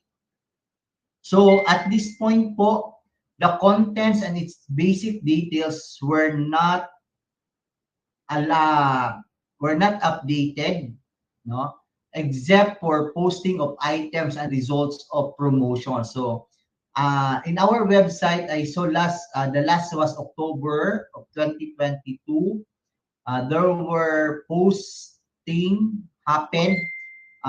of who are those promoted and who are those hired according to the new item. So, yun lang po yung updated, but all other things, the contents and its basic details, the address of our website is still Lapu-Lapu Street po. Hindi pa po Northern Paligid. Second, there were contents that was not in the proper menu. For example, if you scroll the publication menu, vacancies, then teaching, then secondary, and you will see learning resources. So dapat ang makapasok doon is what are the vacant positions under secondary, under teaching. But when you open it, ewan ko ba't yung learning resources ang pumasok under that particular menu. And it was also observed that our division website, only few visited the websites. So in terms of access, we are very poor of this particular aspect. And we can say that it is not so functional. Our division website is not so functional that the purpose is to provide information and communication up to our clientele level. But so far, since it was visited only by few, we consider that our website is not so functional or not functional. So what is our present scenario in terms of our information and communication? We are utilizing our Facebook page. So the fact we have that Davao del Sur School Leaders Facebook page, DepEd Tayo Davao del Sur Facebook page, and other Facebook page that was created by every functional division or functional ano po. Then second is the creation of different chat groups, no? So isa na siya sa nahitabo nga naatay mga gitawag nato nga mga different chat groups created for easy communication. Next is we use the Facebook platform because of its access and user friendly, because Facebook is very friendly to users and accessible to all. Another is establishment of Facebook pages, and we utilize it, and overlapping of activities. When we have overlapping of activities, it implies poor communication, poor coordination with other activities. And we have fragmented communication system. So we don't have the source, or we have different source of our communication, and that's the reason why there are conflict of interpretations, and there will be a misunderstanding also if because of fragmented communication system. So recommendation and suggestions, we will work for the establishment or establish a central platform for information and communication. Then we will venture for a better platform provider and a system. So since we have this website as one of our platform, so we will look for a better provider. I don't know if we have this, if we have the if we procure this the subscription of the website within this in 2022. No, I'm not so sure if we invest on that. Then at this time po, since Facebook page chat groups are very accessible and user friendly, we recommend and suggest to continuously utilize such, but we will use it as a springboard, and that is a springboard towards our central platform. So therefore, the Facebook pages, the chat groups that we created, we will put some announcement, but just a teaser, and the details will be seen in the central platform that's soon to be established. No. So example, search for Aguila and Eagle Award. It can be posted in our respective Facebook pages and chat groups, but the details or on the content on how to apply on the said complete search, you will be directly linked to the central platform so that you can see all other details in that particular search. Then for the overlapping of activities, we will establish a centralized calendar system of activities which is accessible to all. Here we will see in a single glance what are the activities that will be conducted, that will be implemented within that day. And at the same time, if there are other activities, the end user or the program owner rather will just look for the calendar of a centralized calendar of activities to check whether or not in this particular day there are no conflict of activities, no conflict of participants, as it was raised while ago by Ma'am Jessie against Sir Elvin. No? So we will establish a centralized calendar system of activities. And last recommendation and suggestion is to update and strengthen the division website. So with this po, we are working with the website now to update, especially the news and the other details of the website, so that within this month, masugdan na po nato hinay-hinay o bisita ang atuang division website. That's for the information and communication. Let's now proceed for another task that was given to me in relation to the PISA Light Test, banking, and online testing. So, what is our situation in our division relative to assessment?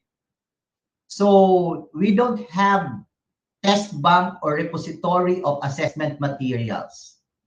I know and I believe that we have some compilation of assessments in schools, no, but in the division level, how we will put it to make it as one and to put it in a bank or in a repository, we don't have it yet.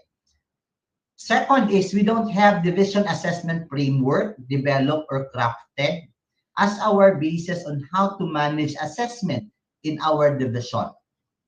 Third one is PISA Light Test orientation and development in mathematics was conducted already. And I know that there were outputs on this particular activity, and we will look for that one later. And the other learning areas also is scheduled to conduct the said PISA Light Test orientation and development within this month.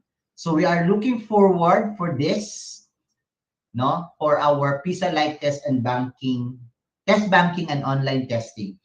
So what will be the ways forward on assessment? So first is to establishment of PISA Light Test Bank through Google Link while working for a better system, and that will be our incorporation in our project work integrated learning management system.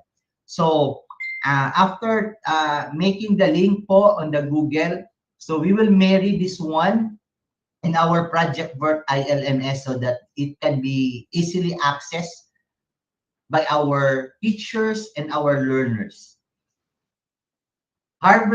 Since there was a orientation and development of PISA in mathematics and coming soon po na orientation and development of PISA like test in other the remaining learning areas.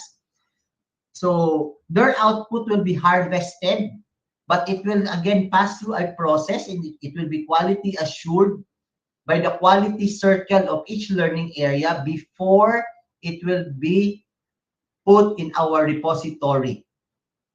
And the third one is to develop an online testing facility through Project Work Integrated Learning Management System.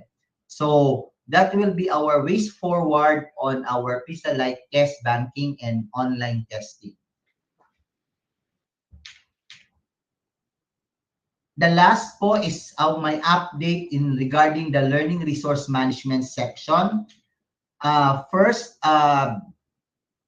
conversion of developed contextualized learning material, conversion of developed contextualized learning materials and development of digitized materials is scheduled on November 11 to 13, 2022 at the Crisbel Crown Center, Rizal Avenue, Digo City. I would like to request the PSDCs to remind them and to inform them to bring their laptop and extension wire. The second one update is upscaling of teacher advisor of kindergarten to grade 3 for Huawei tablets recipient schools. That will be on Saturday, November 12, 2022 at the Crisbel Crown Center also. There are 2 schools per district as you identified. po, inform them to bring the Huawei tablet. At least they will bring one Huawei tablet po para alam nila po kung paano po yung ang upscaling natin. And for those schools were excuse me, were identified and wala pa po nila nakuha ilang tablet, especially po yung for Matanaw 1, Matanaw 2, Sulut po, let them attend the set upscaling because once our tablets will arrive, we will distribute it to them. We will bring extra tablets for them po para they will use it during the upscaling. But for those schools who already have the Huawei tablets, tell your teacher advisor to bring one for them to use. And additional information relative to this, once po magdating na po din yung other additional tablets, all teacher advisors will be given one of those kindergarten to grade 3 of the identified schools. Kaya murag nakita na ko na lisod bitaw tanang mga bata naa niya, siya mismo wala. Unsa niya pag-manage sa mga bata in terms of using the tablet. So once our tablets will arrive, we will provide to our teachers, teacher advisor of kinder to grade 3 po. Then we have the self-learning modules for third quarter in Padada. So information lang po, then we will issue memorandum po on the retrieval of the said SLMs po. These are late deliveries po of our SLMs. And we want would like to clarify this one na our SLMs can be still used by our learners in cases na kung wala pong textbooks or learning materials na available sa school. So we can use the self-learning modules as our reference in the delivery of the said curriculum. No? So magamit gihapon nato ang SLMs. Then at this point po, since yesterday until tomorrow, we have the ongoing validation of the learning activity sheets in all districts in the identified schools. And last po, national every last week of November of every year, it is declared as National Book Week. For this year, it will be on November 21 to 25. And this National Book Week was already since 1935. And in relation to this event or National Book Week, we will conduct a Sumbuk or a Somba for a Cause on November 26, 2022 at the Division Office Ground. So we encourage the participants will bring books, coloring book, supplies, manipulative learning resources, toys, and the like, because this will be, you will donate this one during our activity during the Zumba. There will be also a registration of 50 pesos, and your 50 pesos, you are entitled for a raffle during the activity. And the proceeds of this in kind and in cash will be used for our pamaskong handog sa mga bata that will be set on December 13, 2022. And our proposal is in Magsaysay South of Sir Jaime. We will, for one of the displaced school po, probably that will be our target. So we will conduct a pamaskong handog sa mga bata on that particular day po. That's all on my part, and this humble representation is now open for any questions or clarifications relative to my presentation. Thank you very much, Sir Tuping. And now let's move on with the updates from the OSDS heads. Starting with the HR office. Dr. Carbos, would you like to give updates, Miss? Yes, Sheen, good afternoon. Once again, good afternoon to ASDS Veloso and to the rest of participants in this virtual room. For the HR, we have already released 3 memoranda. Number one, we have Division Memorandum with Control Number HRMO-2022-001 entitled Call for Application, Screening and Evaluation of Applicants for Promotion to School Heads and Teaching Positions and Hiring of Vacancies for Non-Teaching Positions. Contained in this memoranda or memorandum are the following. For elementary, we have 13 vacant positions for teacher 2. We have 4 vacant positions for teacher 3. And then for head teacher 1 in the elementary level, we have 3 vacant positions. Head teacher 3, we have 1 vacant position. For master teacher 1, we have 1. And for school principal positions, we have a total of 80 vacant positions. For the secondary level, Hagonoy National High School has 1 teacher 2 vacant position. Governor Nonito has 1 teacher 2 vacant. Barayong National High School, 1 teacher 2 vacant position. And with Santa Cruz National High School, it has 2 vacant positions for teacher 2. For teacher 3, Santa Cruz National High School, 1. High School, 1. Bato National High School also has 1 vacant position for teacher 3. And for special education teacher 1, we have Barayong National High School having 1 vacant position for the said item. For the head teacher 1, secondary level, Tudaya National High School has 1. And for Hagonoy National High School, master teacher 1, we have 1 vacant position. For the non-teaching positions, we have administrative assistant 3 or ADAS 3. Under the OSDS, we have 1 vacant position. And for the hard to fill items, namely guidance counselor 1, we have a total of 7. And guidance counselor 3, we also have a total of 1. Those are the perpetually hard to fill items. Up until now, we still have no qualified applicants for those. And so it remain unfilled. For the second division memorandum, we have HRMO-02022-002.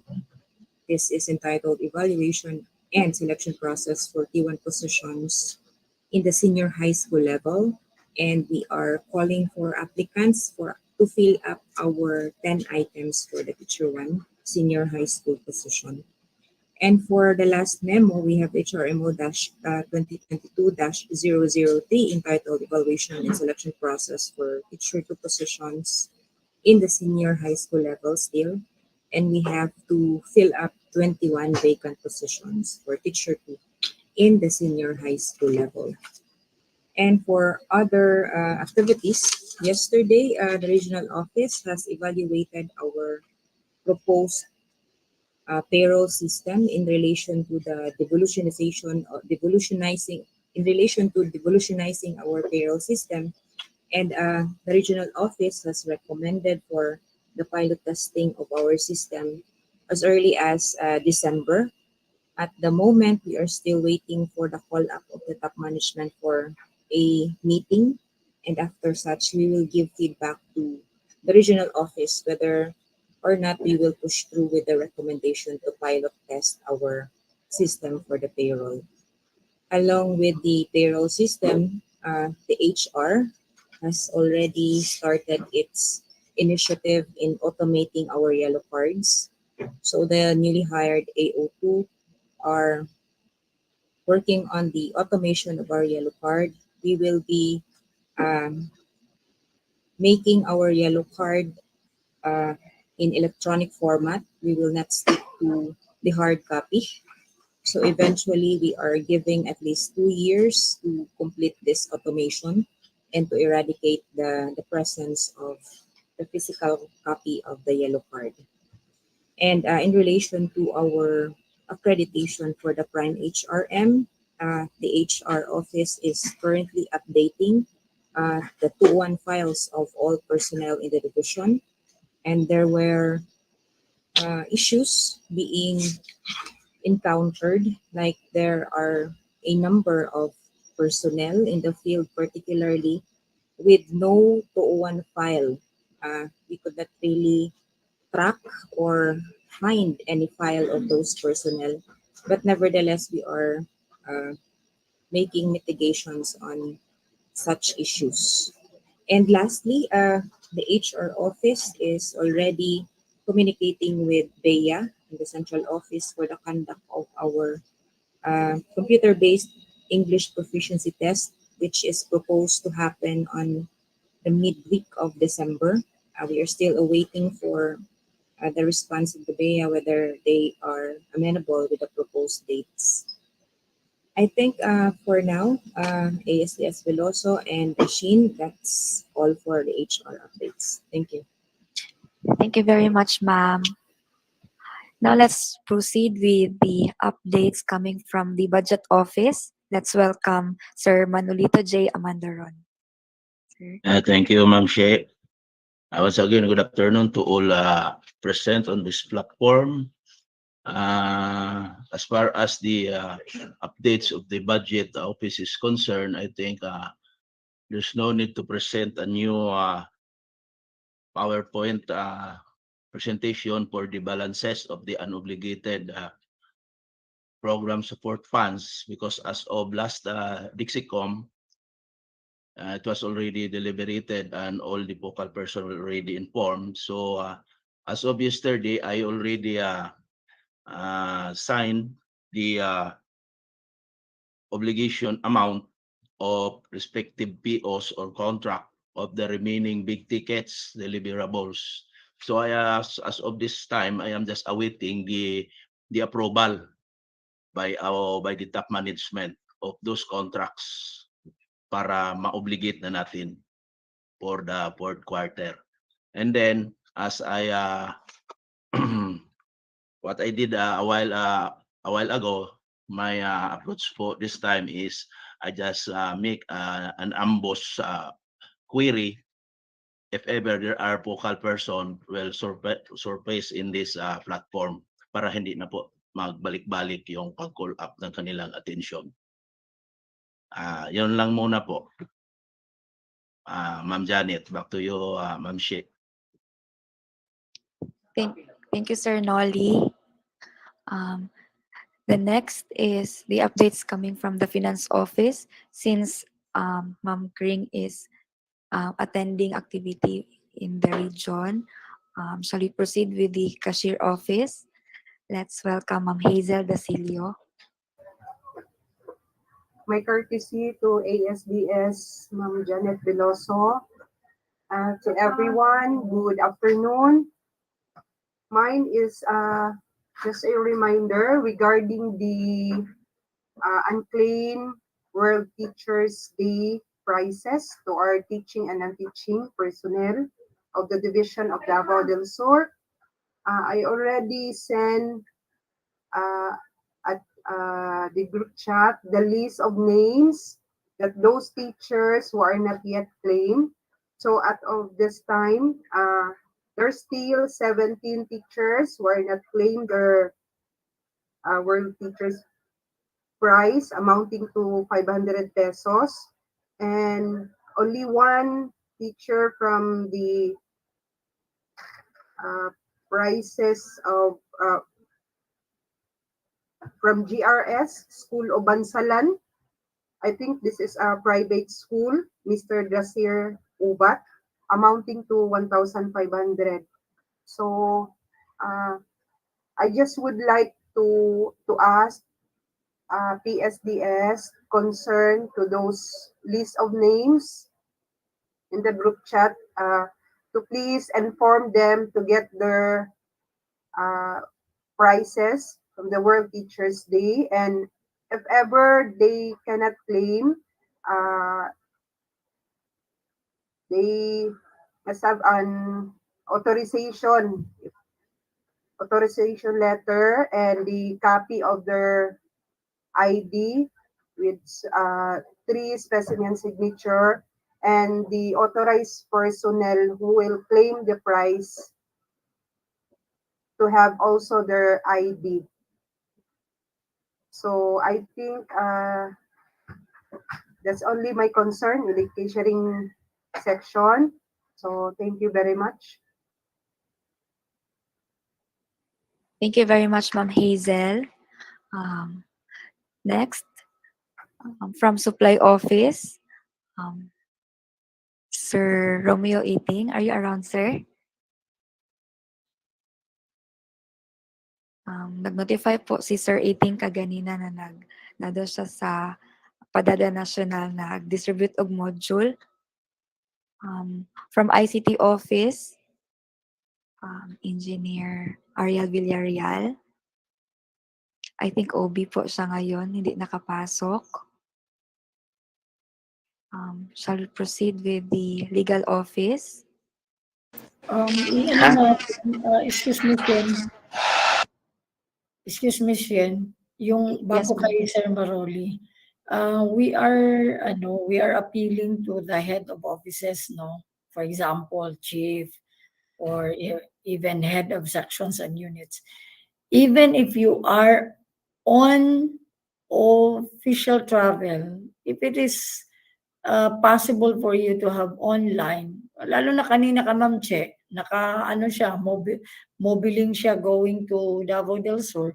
So, possible sa kanya naka-online siya, naka-connect siya. That's how we look at it. So, we need to make ourselves visible kasi may paraan na. No? So, this is a request to all our heads of sections and units to really be able to connect with us even if you are on official travel or even on leave. Kaya naara ka sa imong balay, pwede man. Kung makakonect lang kay ang imong time to share will not consume whole day. You will only share even 10 minutes or 5 minutes. Grabe po, syaro po. We need to do that. Why?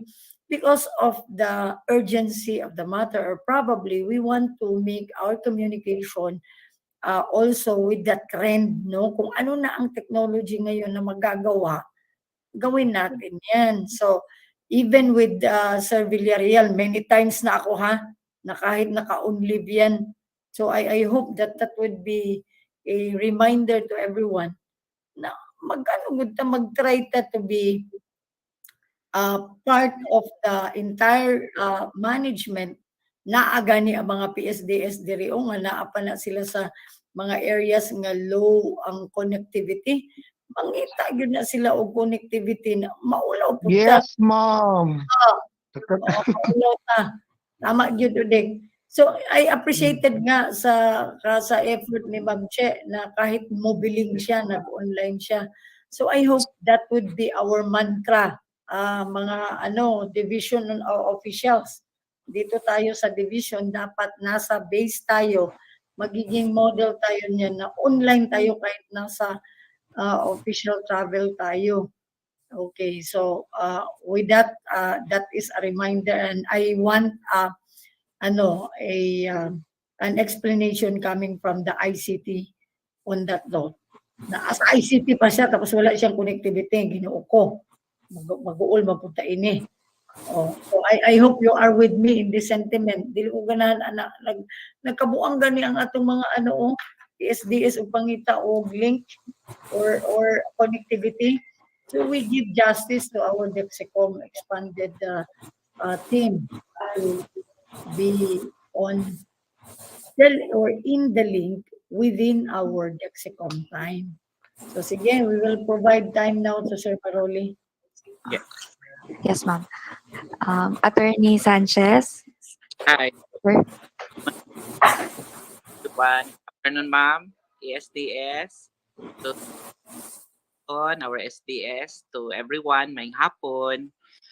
For the legal, no pending cases, but then on deck talk for tomorrow, this Saturday, for latest jurisprudence and updates on women and children's rights as well as LGBT rights for Sunday for the event of Sir Caraballo on the Data Privacy Act and Cyber Protection on Children under New Normal. That would be all.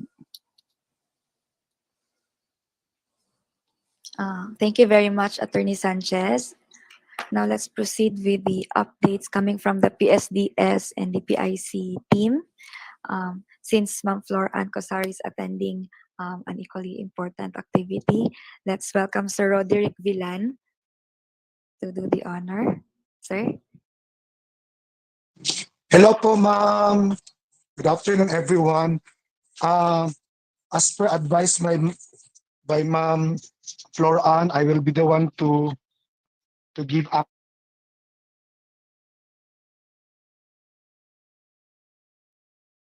As of now po, ma'am, we have started smoothly. Actually, from November 2 po, we have smooth implementation of our 5 days in-person class. So far, wala tayong mga problema po sa implementation sa itong 5 days in-person classes.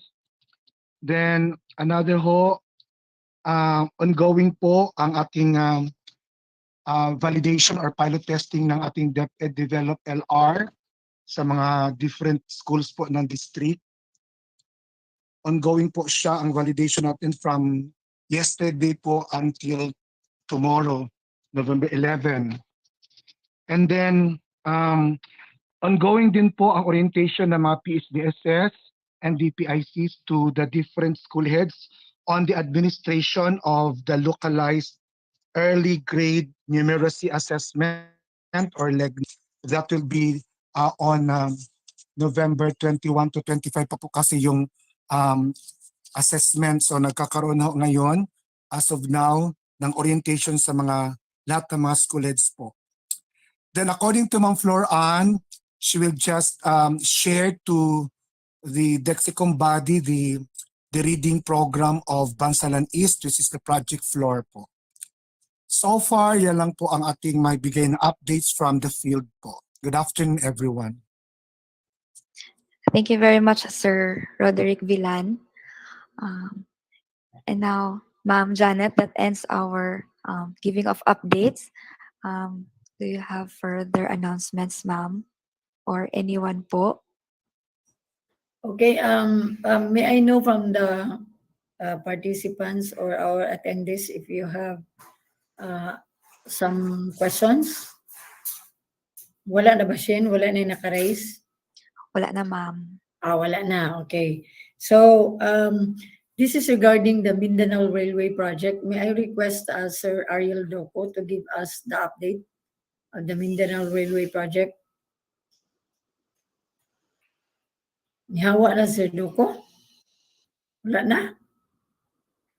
Uli-uli na. 5 o'clock na ba? 4 o'clock pa. So, wala na Sir Doco. Asa man Sir Doco Wala. So, ako na lang so si Sir Doco Ginoo ko Lord. Ikaw na lang, ma'am. Si Ariel! Nain tawa pa ni nagminyo. O sige na Sir Ariel. Sir Ariel. Sa tayo pangutana, ma'am. Kindly, paan ka dali, ma'am. Bigay, paan ko padali, ma'am. Okay, Sir Ariel, give us the update of the Mindanao Railway Project. Okay, daghan na naginabi na maani. Okay, musakay na Sir Udik. Davao. Okay, ma'am. Sa ato ang with regards to our Mindanao Railways, ma'am, no. Katong ato ang memorandum mo na to sa central office approval, ma'am, niya requirement natong mga papilis pod like MGB, Philbox, and katong comparative analysis sa value bitaw sa lands and buildings nato against sa current o katong proposed na to, ma'am. So siguro kung ma-submit na nato to sa central office, siguro ma-finalize na ang ato ang project about Mindanao Railway. Maram siguro tong update na to sa pagkakaroon sa Mindanao Railway, ma'am. Ang pinaka-update ko na, ma'am, yun ning ato ang Mindanao Railway ma'am manang apektado yun ang ato ang mga eskwelahan. Ano yung pinaka-update na to ma'am. And once again, good afternoon ma'am. Okay, thank you, Sir Ariel. So, si Sir Ariel nag-inform sa ato that matuloy talaga ang Mindanao Railway Project. So, exciting ito dahil 15 minutes na lang, Digos to Davao, di ba?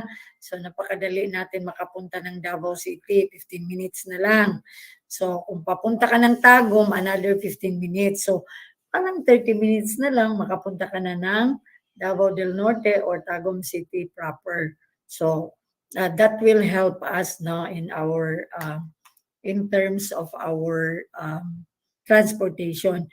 Pero we have 2 schools affected. So for now, ang kinukumply na natin, minention na ni Sir Duco, so we need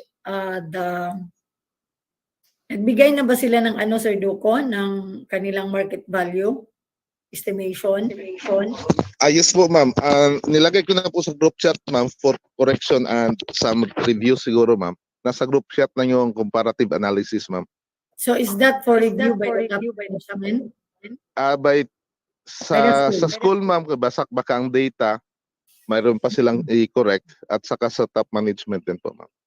Okay.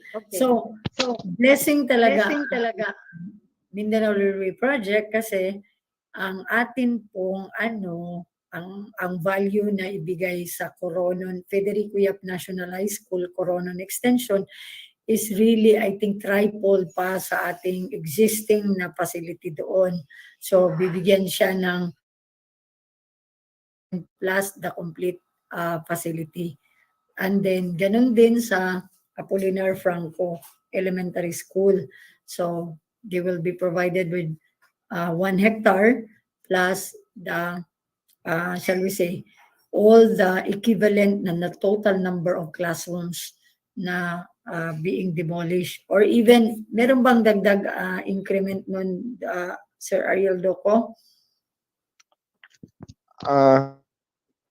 Ano lang ma'am, placement lang po doon sa mga facilities sa school na nandoon. Ang sa ano lang ma'am, ang sa Coronon Extension, kasi yung lahat ng mga makeshift nila ma'am, will be replaced with a new buildings ma'am. Okay.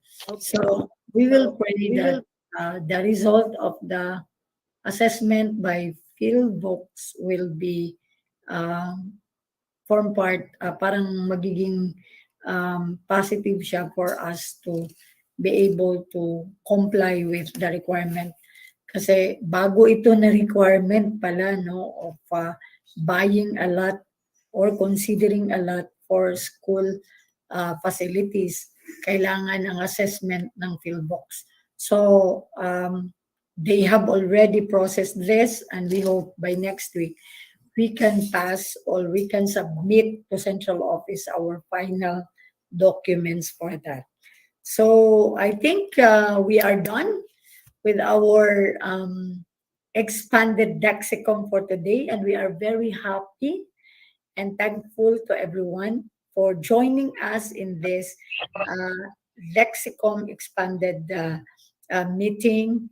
We have our PSDSS, our DPICs, and all our MANCO members, the regular MANCO members natin, Dexecom members rather, from the division comprising the chiefs and our heads of sections and unit and SEPs and Fs.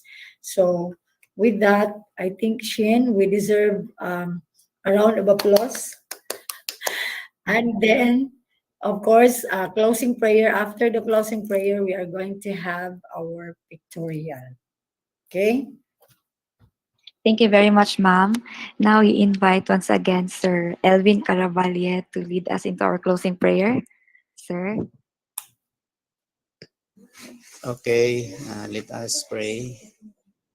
Loving Father in heaven, Lord, we thank you once again for all the blessings that we have received. Thank you for the success of our expanded Dexecom meeting this afternoon. Thank you for all the updates, the reminders being shared to us by the different program owners, section heads, and especially from the top management. Lord, we pray that all those updates will be always remembered by all of us, and that we will be guided as we continue doing our deliverables every day, and help us to meet deadlines, especially on the different reports that is expected from all of us. This afternoon, as we depart from this virtual room, we pray that you will continue to guide us and protect us from any possible harms and dangers. Thank you for hearing and answering all our prayers. We ask all these things in Jesus' name. We pray. Amen. Amen. Thank you very much, Sir Elvin. Thank you very much, everyone. Inviting everyone to kindly open their cameras. Auto opportunity. Sige, mingaw namin ni Sir Maruli, oy. Ito nagkita, Sir, oy. Hi, ma'am. Wala ta nagkita. Ni gwapo na ba ka diha? Oh, ganun. Nubago ko alot, ma'am. Hello, attorney. Hi, sir. Odette. Okay po. Ready? 1, 2, 3. Smile.